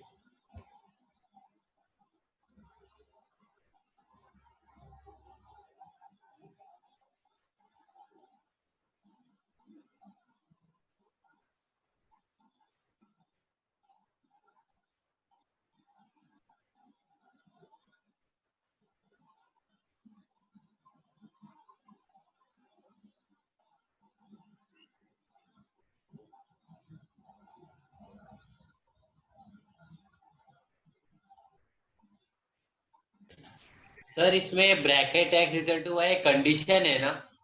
यस बोलो। इसमें जो ये bracket x equal to y condition है ना हाँ ग्रेटेस्ट इंडियन फंक्शन की? नहीं, ग्रेडियंट फंक्शन कंडीशन नहीं है ये जो स्क्वायर ब्रैकेट यूज हो रहा है ना, ये वाला, ये स्क्वायर ब्रैकेट तो क्लोज इंटरवल को डिनोट करता है, इंटरवल को, है ना। ग्रेटेस्ट इंटीजर को जब वेरिएबल के ऊपर या कांस्टेंट के ऊपर एक्स लगा हुआ होता है ना, जैसे कभी भी कॉमा के अंदर लिखा हुआ है, दैट मींस वो डिनोट कर रहा है इंटरवल को, है ना। और ये जो लिखा हुआ है वेरिएबल के ऊपर लिखा हुआ है स्क्वायर ब्रैकेट, वो चीज डिनोट कर रही है सिर्फ ग्रेटेस्ट इंटीजर को।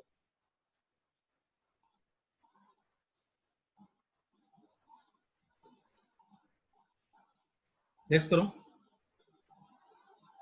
यहाँ देखो, जैसे वेरिएबल के ऊपर ग्रेटेस्ट इंटीजर, वेरिएबल के ऊपर एक्स ब्रैकेट लगा हुआ है, दैट मींस ये ग्रेटेस्ट इंटीजर का साइन है।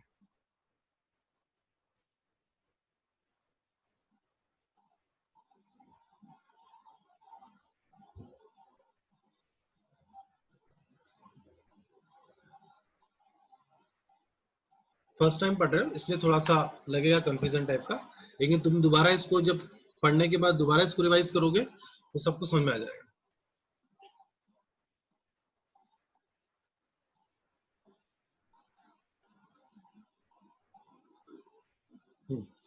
नेक्स्ट वन में हम कैसे करेंगे, इक्वेशन हमें दी हुई है greatest integer of x square minus 3 greatest integer of x plus 2, ऐसे दिया हुआ है।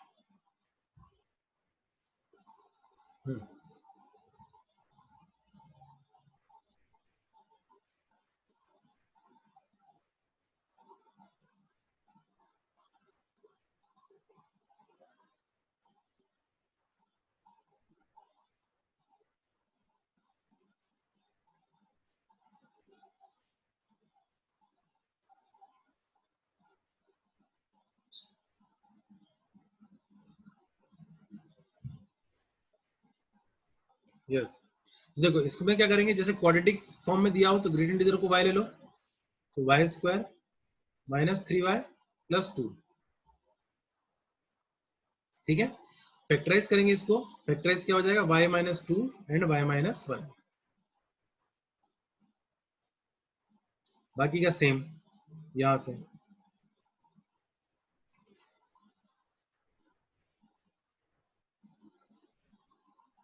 तो आंसर क्या आ जाएगा इसका भी यही आ जाएगा, सेम। यस, बस फैक्टराइजेशन करके कैसे सॉल्व करना है ये एक्सप्लेन करने के लिए मैंने क्वेश्चन लिखा।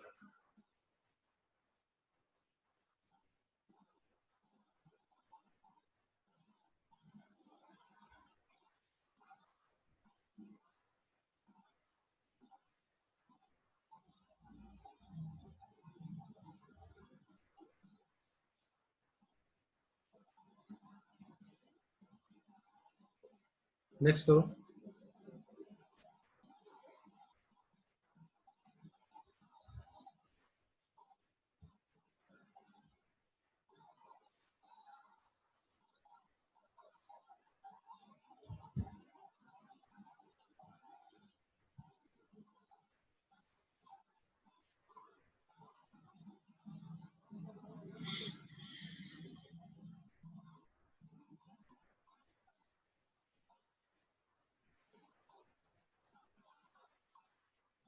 नेक्स्ट में देखो क्या है, greatest integer of x minus 1 upon greatest integer of x plus 2, ठीक है। और लेस देन था ग्रेटर देन था लेस देन, ठीक है।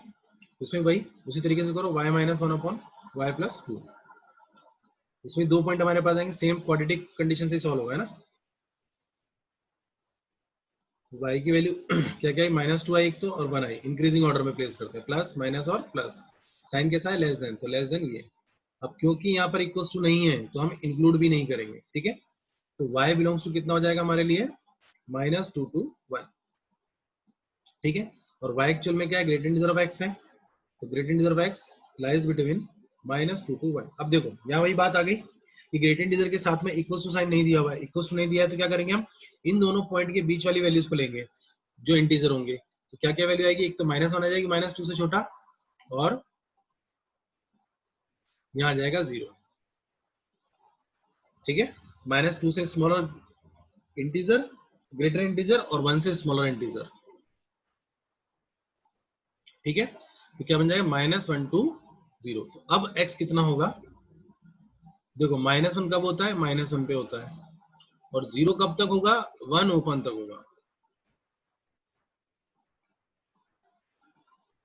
ये आंसर आएगा, -1 to 1।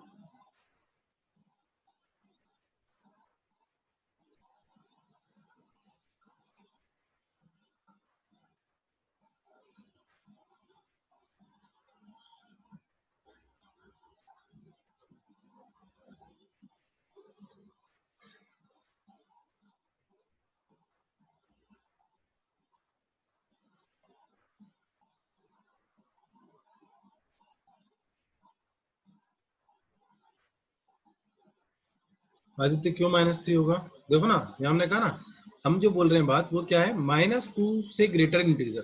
तो -2 से ग्रेटर इंटीजर हमें चाहिए, तो -2 से ग्रेटर इंटीजर कितना होगा, -1 होगा।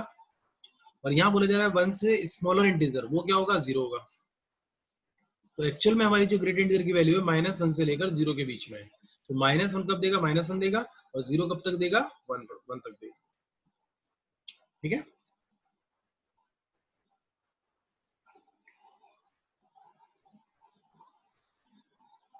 तो इनइक्वालिटी समझ में आ गई होगी। ठीक है, नेक्स्ट क्वेश्चन।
स्क्वायर ब्रैकेट जो है GIF को डिनोट कर रहा है।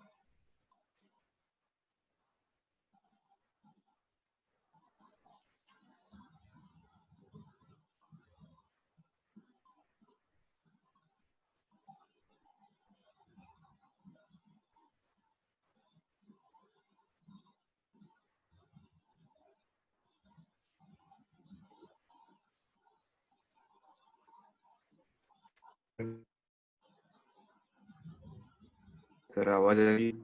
हाँ बोलो। सर आपने इसमें इक्वेशन में सिर्फ 4 ही ग्रेटेस्ट इंटीजर फंक्शन है, क्या है, सिर्फ 4 ही क्वांटिटी को हम ऐड कर। अरे एक मिनट।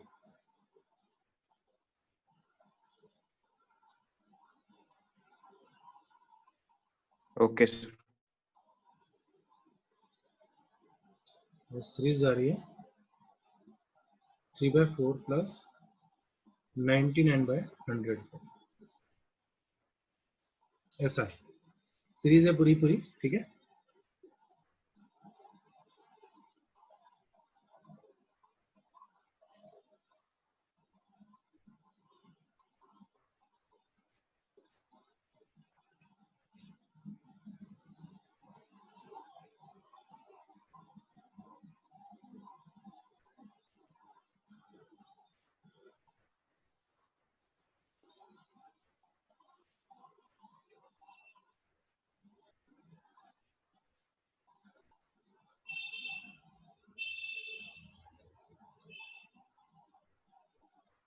यस करेक्ट गगन।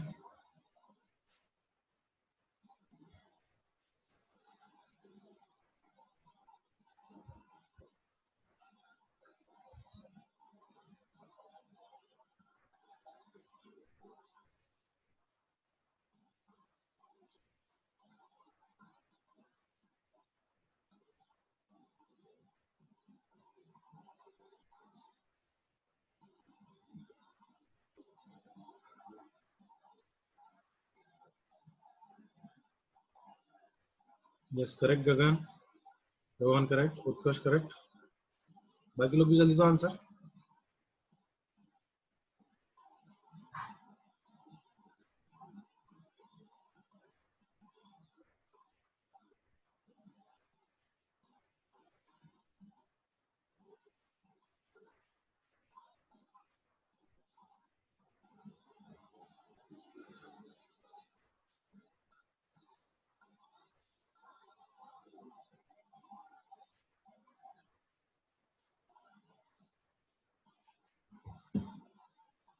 आयुष चेक करो दोबारा।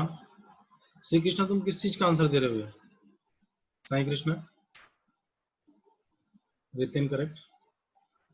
देखो हमें इसमें सॉल्यूशन देखना है, हमें इंटीजर के अंदर ग्रेट इंटीजर में यही देखना होता है कि इंटीजर बन कहाँ रहा है ये, है ना। तो देखो ये अगर मैं 3/4 को मैं देखता हूँ तो ये कितना बनता है 3/4, 0.75 है ना।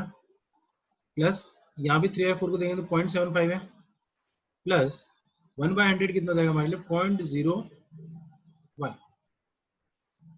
ये जो वैल्यू ओवरऑल होगी ये होगी 0.76।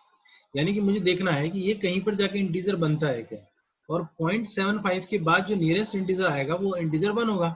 तो इस 0.75 के इंटीजर बनने के लिए कम से कम जो वैल्यू है 0.75 प्लस 0.25 होनी चाहिए, तभी ये वैल्यू 1 बन सकती है ना।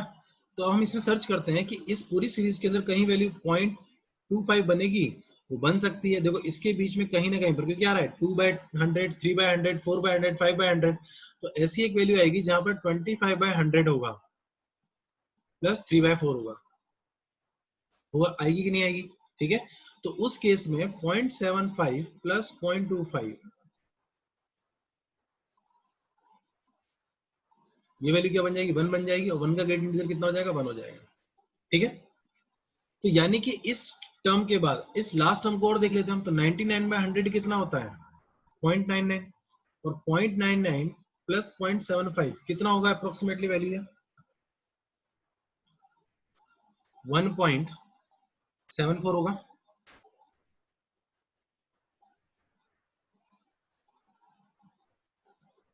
और 1.74 का ग्रेट इंटीजर कितना होगा? 1 होगा। यानी कि हमारे पास 1, यानी कि जब ये 1 होगा, इस 1 से लेकर इस 1 तक हर ग्रेट इंटीजर की वैल्यू कितनी आएगी? 1 आएगी। यानी कि +1 +1 +1 कितने टाइम्स हो जाएगा ये? देखो 25 से आना स्टार्ट हुआ, कहां तक आएगा? 99 तक। तो टोटल नंबर ऑफ टर्म्स कितनी जाएगी? 75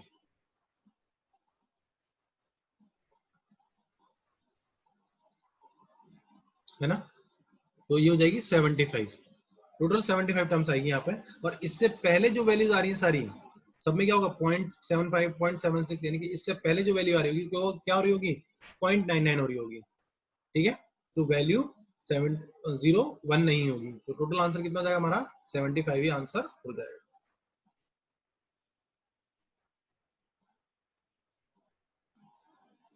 क्लियर?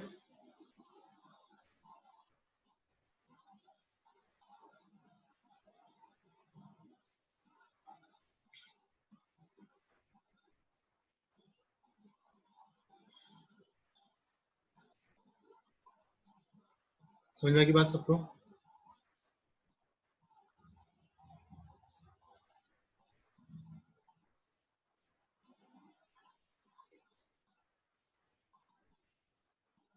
ठीक है, तो ये था ग्रेटेड इंटीजर और fraction part function. Fraction part function जो है ग्रेटेड इंटीजर के सही काम आता है। जैसा मैं बोलूं कि ये फ्रैक्शन पार्ट हो गया इसका, यानी कि इसके बाद जो वैल्यू आएगी उसमें फ्रैक्शन पार्ट आएगा। ठीक है ना, तो फ्रैक्शन पार्ट पे डायरेक्टली क्वेश्चन बहुत कम बनते हैं, फिर भी असाइनमेंट होगा उसमें एक आध क्वेश्चन हो सकता है प्रोबेबली।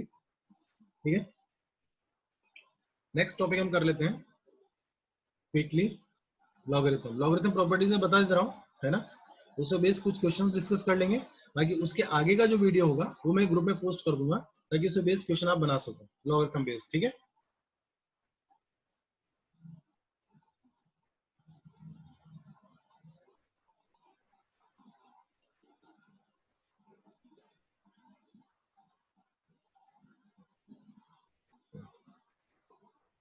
देखो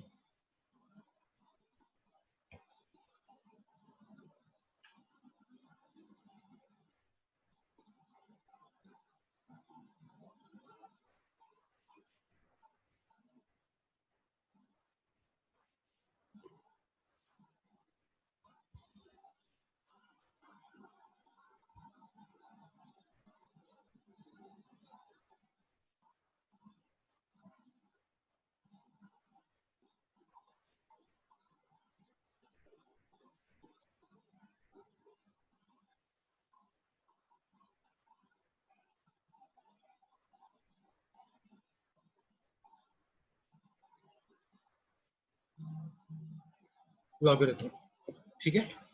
लॉगरिथम जो होता है एक स्पेशल कैरेक्टर फंक्शन है ना। लॉगरिथमिक फंक्शन जिसको हम बोलेंगे आगे जाके, लॉगरिथमिक फंक्शन भी हम पढ़ेंगे, ठीक है। अभी हम बात करते हैं लॉगरिथम में। लॉगरिथम होता क्या है इसी को समझना। जैसे सपोज मैंने ये 2 लाइंस लिखी, इन 2 लाइंस में हम लॉग को किस तरीके से लिखेंगे,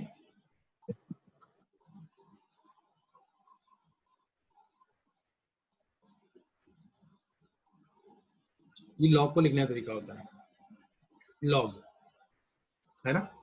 अब जब लॉग हम लिख लेते हैं तो इस लॉग में क्या क्या लिखते हैं, लॉग ए, ये होता है बी, इसको रीड करेंगे हम लॉग ए बेस बी। क्या रीड करेंगे, लॉग ए बेस बी, ठीक है। ये हम रीड करते हैं। अब इसमें जो कमेंट हम करेंगे ए और बी के बारे में, वही क्या होगा, वही हमारा सबसे इंपॉर्टेंट टर्म है। ए जो होगा वो ऑलवेज ग्रेटर देन 0 होगा। ए जो होता है वो होता है एलिमेंट, यानी कि इसको कभी हम नेगेटिव पुट नहीं कर सकते, यानी कि इसके अंदर जो लॉग के अंदर जो वैल्यू जाएगी कभी नेगेटिव नहीं होगी, ठीक है। First thing. सेकंड थिंग आपको क्या ध्यान रखनी है, b is greater than 0। b जो था वो क्या था, b को हम बोल रहे हैं बेस, जिसका बेस होगा वो भी ग्रेटर देन 0 होगा, ठीक है। But b should not be equal to 1, यानी कि b ग्रेटर देन 0 होगा बट इक्वल टू 1 नहीं होगा। ऐसा क्यों हो रहा है, क्योंकि लॉग जो फंक्शन बना है ना हमारा एक्सपोनेंट से ही बना है। जैसे मैंने कहा कि a raise to power, sorry example से समझते हैं। मैंने लिखा 2 रेज टू पावर 3, तो कितना हुआ, 8 हुआ, है ना। ये जो 2 हुआ, ये 2 हम क्या बोलते हैं, यहाँ पे बेस बोलते हैं, है ना। ये जो हो जाएगा हमारे लिए, जिसको सॉल्व करने पर जो वैल्यू आई वो एलिमेंट बनेगा लॉग का, और ये जो होगा ये आंसर होगा। तो देखो लॉग में इसको, इस चीज को कैसे लिखेंगे हम, लॉग 8, यहाँ जो बेस था वो बेस 2, कितना आएगा, 3 आ जाएगा। बोलो क्लियर हुई बात। Log 8 base 2 is equal to कितना हुआ हमारे लिए, 3 हुआ। यानी कि जो यहाँ एक्सपोनेंट के अंदर जो पावर थी वही हमारा यहाँ पर लॉग का सोल्यूशन आएगा। तो लॉग और एक्सपोनेंट एक दूसरे से कनेक्टेड होते हैं, ठीक है। और ये जो है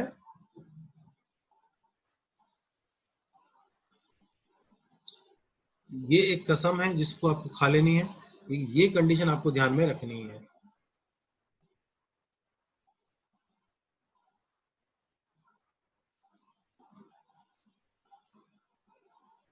क्लियर।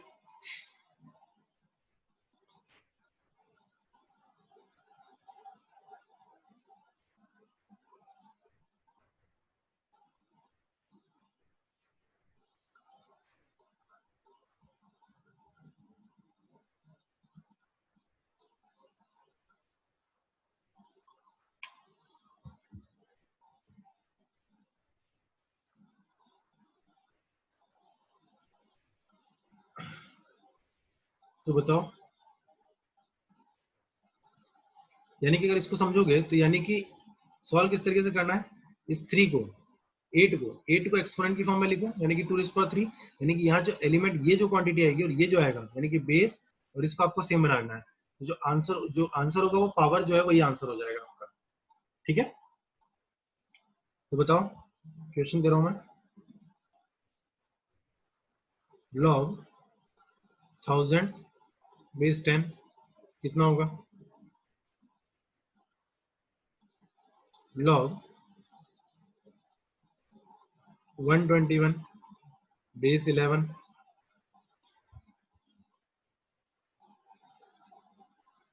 लॉग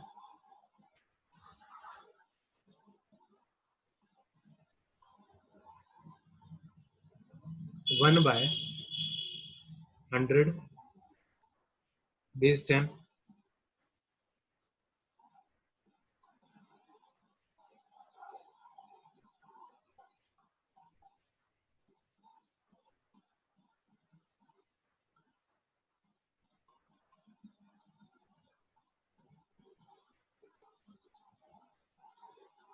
सही बात। यहाँ पर कैसे लिखेंगे हम इसको, देखो ये पावर हो जाएगी कितनी 3, यानी कि इसको कैसे लिखूंगा log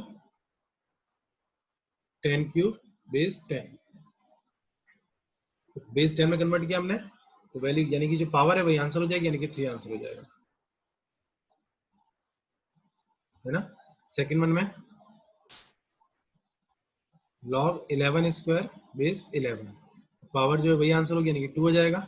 ऐसे यहाँ पर log 10 रेज़ टू पावर -2 हो जाएगा, क्योंकि अपॉन में जा रहा है ना, ठीक है। तो आंसर कितना हो जाएगा -2 हो जाएगा।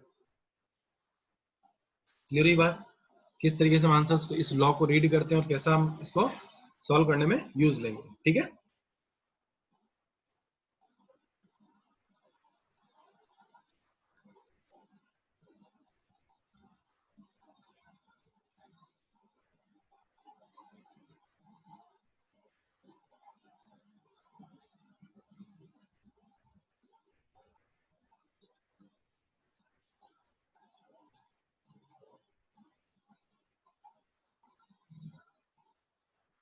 प्रॉपर्टीज ऑफ लॉ,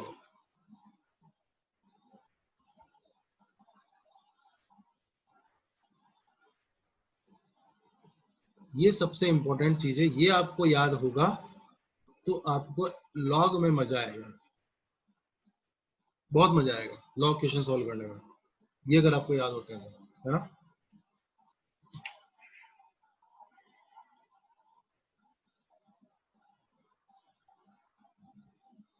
देखो फर्स्ट प्रॉपर्टी क्या कहती है इसकी,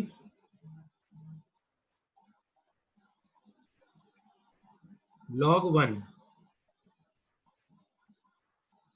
base b is equal to क्या होता है 0। जैसे मैंने बेस लिखा, बेस इस चीज को डिफाइन करेगा, है ना, ये जो b वाला कंडीशन है इसको डिफाइन करेगा। तो log 1 बेस यानी कि अगर इसमें 1 पुट करते हैं तो वैल्यू ऑलवेज 0 आएगी, बेस चाहे कुछ भी हो, ठीक है। Second property log b base b, यानी कि एलिमेंट और log दोनों सेम है तो वैल्यू ऑलवेज क्या होगी 1 होगी, ठीक है। Property number third log a raise to power b, यहाँ बेस मेंशन नहीं किया मैंने, है ना, तो बेस कुछ भी ले सकते हैं। तो log a base whole raise power, देखो यहाँ क्या है, ये जो एलिमेंट लिखा हुआ है इस एलिमेंट की पावर है, ये जो b है वो b क्या आ जाएगा, आगे आ जाएगा, तो b log a, है ना। अब देखो इस चीज को हम यहाँ से समझ सकते हैं, ये जो 3 है अगर मैं इसको आगे ले आता हूँ तो क्या बन जाएगा log 10 बेस 10 बन जाएगा, और log 10 बेस 10 कितना होता है, यानी कि इस प्रॉपर्टी के अकॉर्डिंग 1 हो जाएगा, यानी कि हमारा आंसर कितना आ रहा है 3 आ रहा है। जो चीज हमने यहाँ समझी वही हम प्रॉपर्टीज में मेंशन कर रहे हैं, ठीक है। Fourth property log a into b, यानी कि दो डिफरेंट डिफरेंट क्वांटिटीज मल्टीप्लीकेशन में है,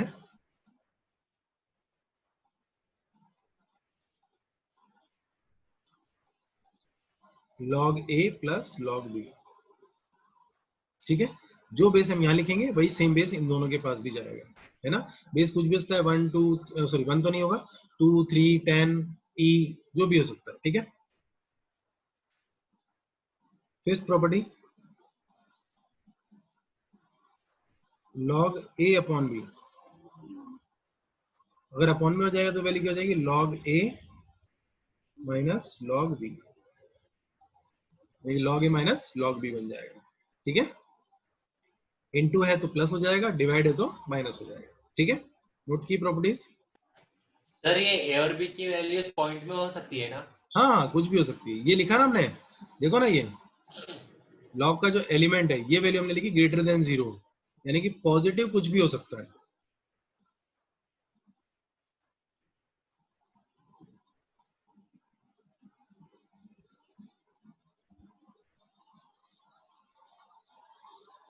प्रॉपर्टी नंबर 6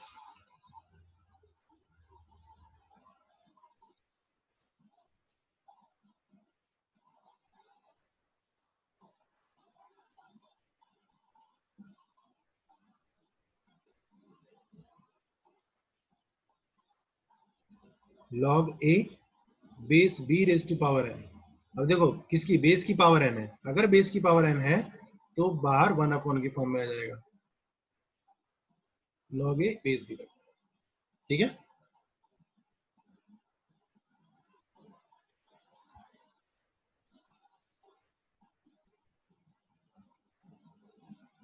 और इसी चीज को प्रॉपर्टी नंबर 3 यूज करके मैं कैसे लिखता हूँ, ये पावर ऊपर चली जाएगी, यानी कि log a raised to power 1/n। सारी प्रॉपर्टीज वाइस वर्सा यूज हो सकती हैं, left to right, right to left, ठीक है। 7th प्रॉपर्टी,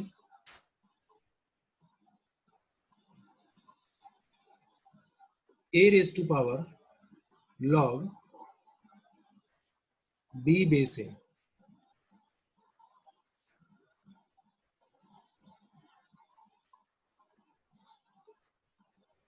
बताएंगे बताएंगे बताएंगे, सब चीजें बताओ, टेंशन मत लो। बेस गिवन नहीं होगा तो क्या करना है, क्या है, सब चीजें बताएंगे, है ना। देखो यहाँ क्या है, a raise to power log b base है, यानी कि log, ये जो log है, ये पूरा जो कंडीशन है, ये पूरा कहां पर है, इस a की पावर में है ना। और a की पावर में log हो और इस log का बेस भी जो ये है सेम एक्सपोनेंट हो, तो उस केस में क्या होगा, जो log का एलिमेंट है वही आंसर हो जाएगा, यानी कि बी आंसर हो जाएगा सीरियसली, ठीक है। 9th प्रॉपर्टी,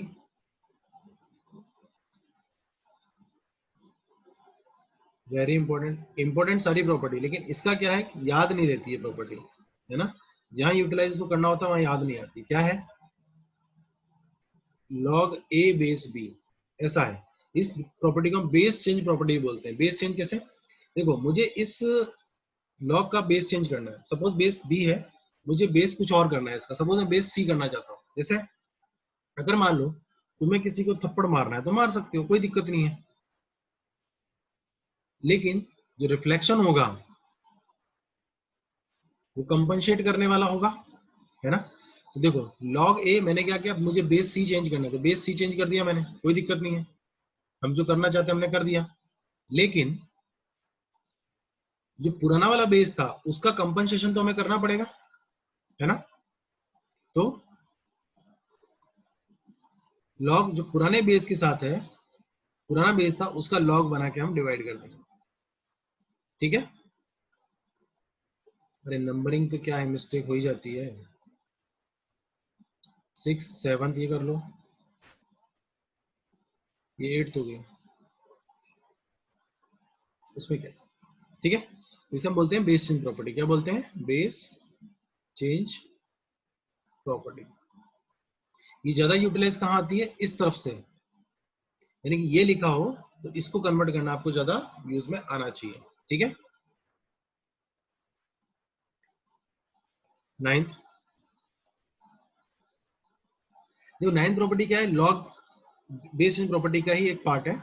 जैसा मैंने लिखा log a बेस b, तो क्या है, मुझे इसके बेस को a में ही कन्वर्ट करना है। सपोज तो log a base a, compensate करेंगे ओल्ड बेस का a। तो according to property number 2, log a base a, element और बेस सेम हो जाए तो वैल्यू क्या जाएगी, 1 हो जाएगी, डिवाइडेड बाय, यानी क्या दिखाई दिया मुझे कि भाई यहाँ a जो था एलिमेंट था, बेस b था, यहाँ क्या हो गया, एलिमेंट b हो गया, बेस a हो गया। यानी कि अगर एलिमेंट और बेस इंटरचेंज होते हैं तो log का भी रेसिप्रोकल हो जाता है। यानी कि आपको डायरेक्ट कैसे याद रखना है, ये याद रखना है कि log a base b is equal to 1 upon log b base a। यानी कभी जरूरत है हमें इन दोनों को इंटरचेंज करने की तो हम ये प्रॉपर्टी यूज में ले सकते हैं, ठीक है।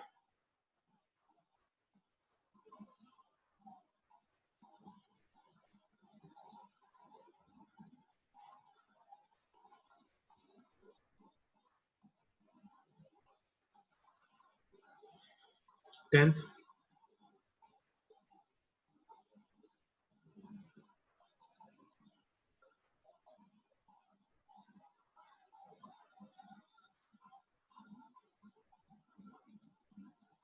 प्रॉपर्टी क्या है, एंटी लॉग।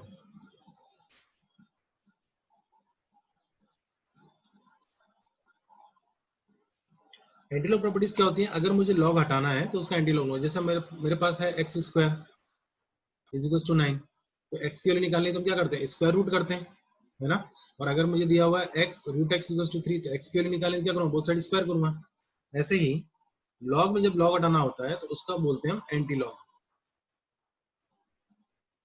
तो क्या है इसकी 10th प्रॉपर्टी, अगर लिखा हुआ हो log a base b is equal to log c base b, यानी कि पहली चीज हमें क्या चेक करनी है, दोनों के बेस सेम होने चाहिए, दोनों के बेस सेम होंगे और आगे की तरफ लॉग के दोनों आगे की तरफ कोई क्वांटिटी नहीं लिखी होगी, ठीक है।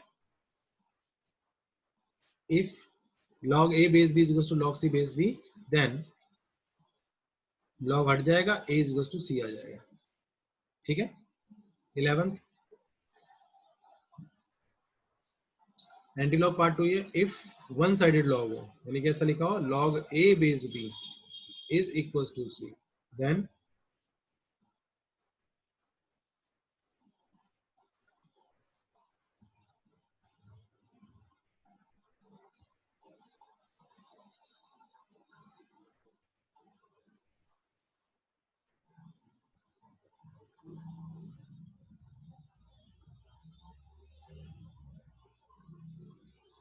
ये टोटल 11 प्रॉपर्टीज हैं जो आपको याद रखनी है।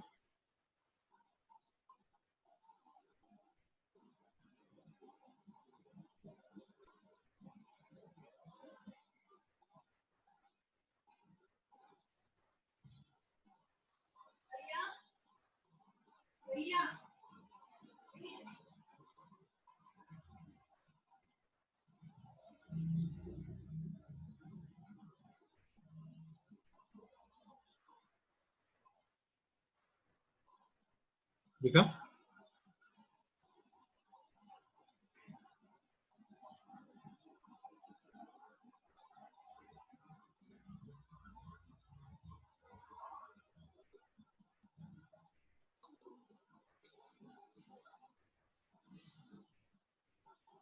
क्वेश्चन कर लेते हैं थोड़े बहुत।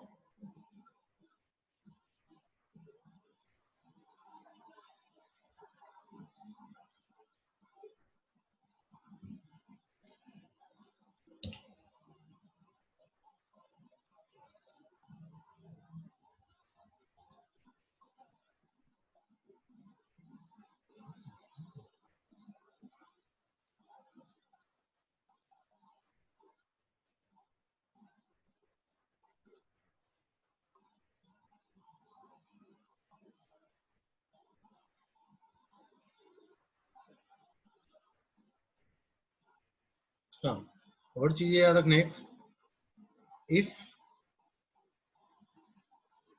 base is not given, then take it 10 for numerical value,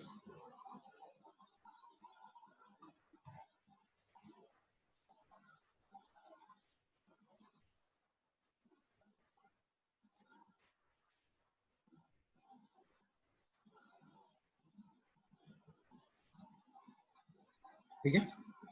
चलो क्वेश्चंस कर लेते हैं।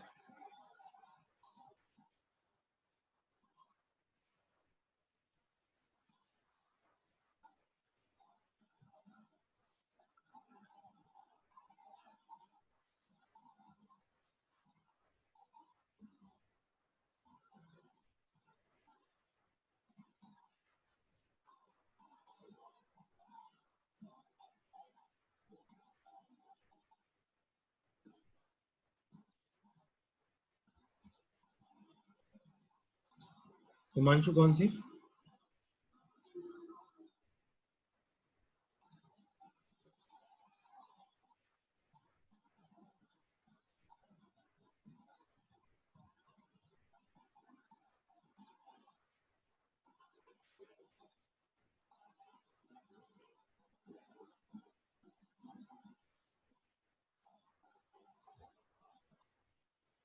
नहीं, वो अंडरस्टैंडिंग है बस, है ना। log a base b is equals to 1/2,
देखो फर्स्ट वाले में क्या दिखाई दे रहा है, log a base c log b base c, anti log sorry base chain property,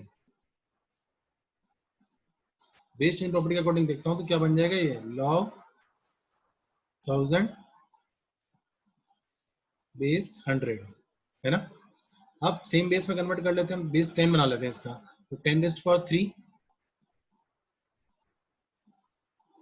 और ये बन जाएगा 10 स्क्वायर, तो इसका 3 आगे आएगा तो 3 हो जाएगा log 10, और बेस का पावर होता है वो अपॉन में आता है, तो अपॉन 2 बेस 10, log 10 बेस 10 कितना हो जाएगा 1 हो जाएगा, यानी कि आंसर हमारा कितना हो गया 3/2, करेक्ट। सेकंड वन बताओ।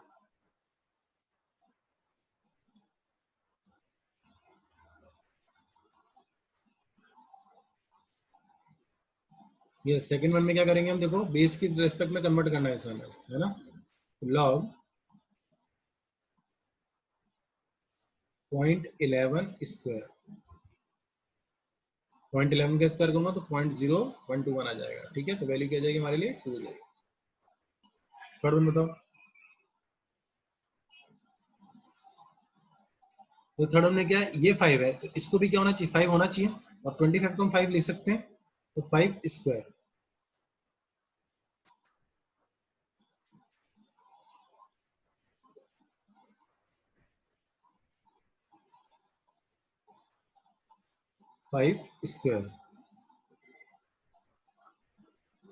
log 7 base 5। अब ये 2 यहाँ नहीं होना चाहिए, तो 2 क्या करेंगे ऊपर ले जाएंगे, 2 को ऊपर लेके जाते हैं तो क्या हो जाएगा 5 log 7 स्क्वायर यानी कि 49 बेस 5, ठीक है, तो log और एक्सपोनेंट बेस सेम हो गए, यानी कि आंसर कितना हो जाएगा हमारा 49 हो गया। नेक्स्ट वन देखो, बेस 2 तो बेस 2 में 256 कन्वर्ट करते हैं, तो log 256 कितना था 2 raised to power 8 होता है बेस 2 माइनस log 1024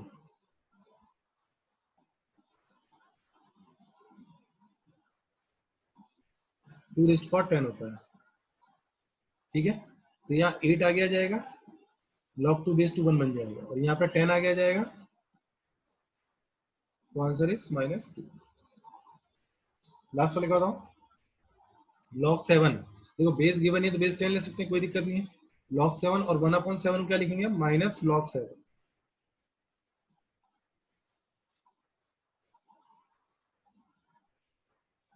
वैल्यू क्या जाएगी 0। क्लियर।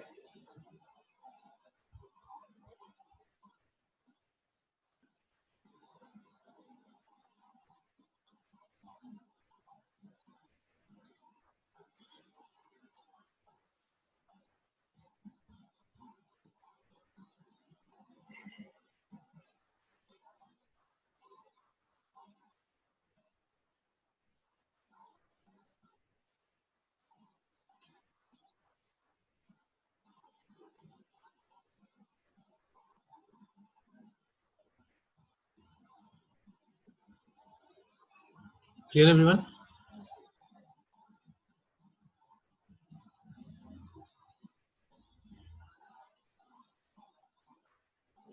लास्ट वन में देखो 7, ये 1/7 कितना होता है 7 रेज़ पर -1 हो जाएगा, तो -1 आगे आ जाएगा, लेकिन इसको लिखूंगा तो क्या लिखूंगा log 7 plus log 7 raise to power -1, अब पावर होती है वो आगे आ जाती है, तो -1 आगे जाए तो क्या बन जाएगा log 7 minus log 7 is equal to 0।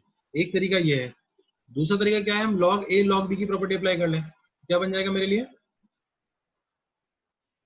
log 7 into 1/7 ऐसा बन जाएगा ना, log a plus log b, तो क्या हो गया 7 7 कट हो गया, रिमेनिंग कितना रह गया log 1, log 1 जब बेस गिवन नहीं तो क्या लेंगे हम 10 लेंगे, तो वैल्यू क्या जाएगी 0। दोनों तरीके से कर सकते हैं, ठीक है।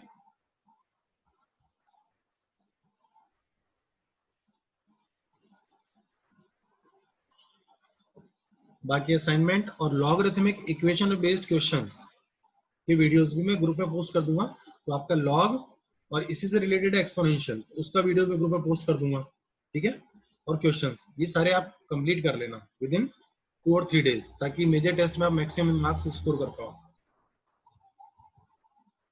और एक्सपोनेंशियल इक्वेशन ना, हाँ वेंसडे को जो क्लास होगी उसमें डाउट क्लियरिंग क्लास रखूंगा मैं, है ना, तो उसमें आप लोगों को भी जो मॉड्यूल है वो सॉल्व कर लेना है, ठीक है। तो मॉड्यूल का जो मैक्सिमम पार्ट है वो मैंने करवा दिया है ना। इससे बेस्ड क्वेश्चंस की वीडियोस और मैं ग्रुप में पोस्ट कर दूंगा।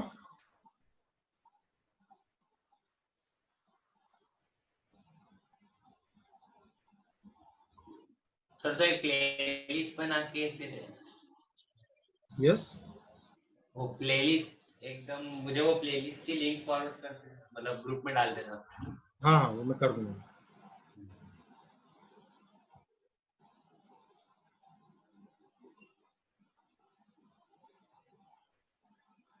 मॉडलेस रोहन, मॉडलेस फंक्शन का सब कुछ वीडियोस में है ना। ये तुम क्वेश्चन पूछ रहे हो ना, ये उसमें मिल जाएगा तुम्हें।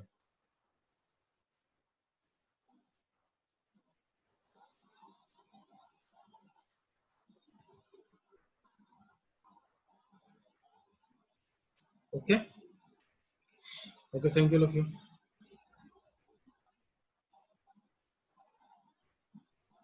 मॉडल के क्वेश्चन बता रहा हूँ ना, हम क्लास में डिस्कस करेंगे।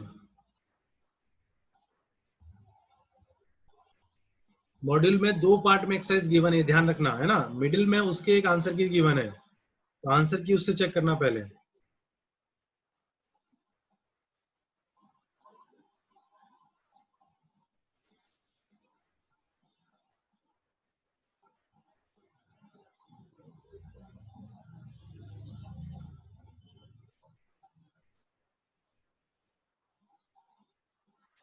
Okay bye.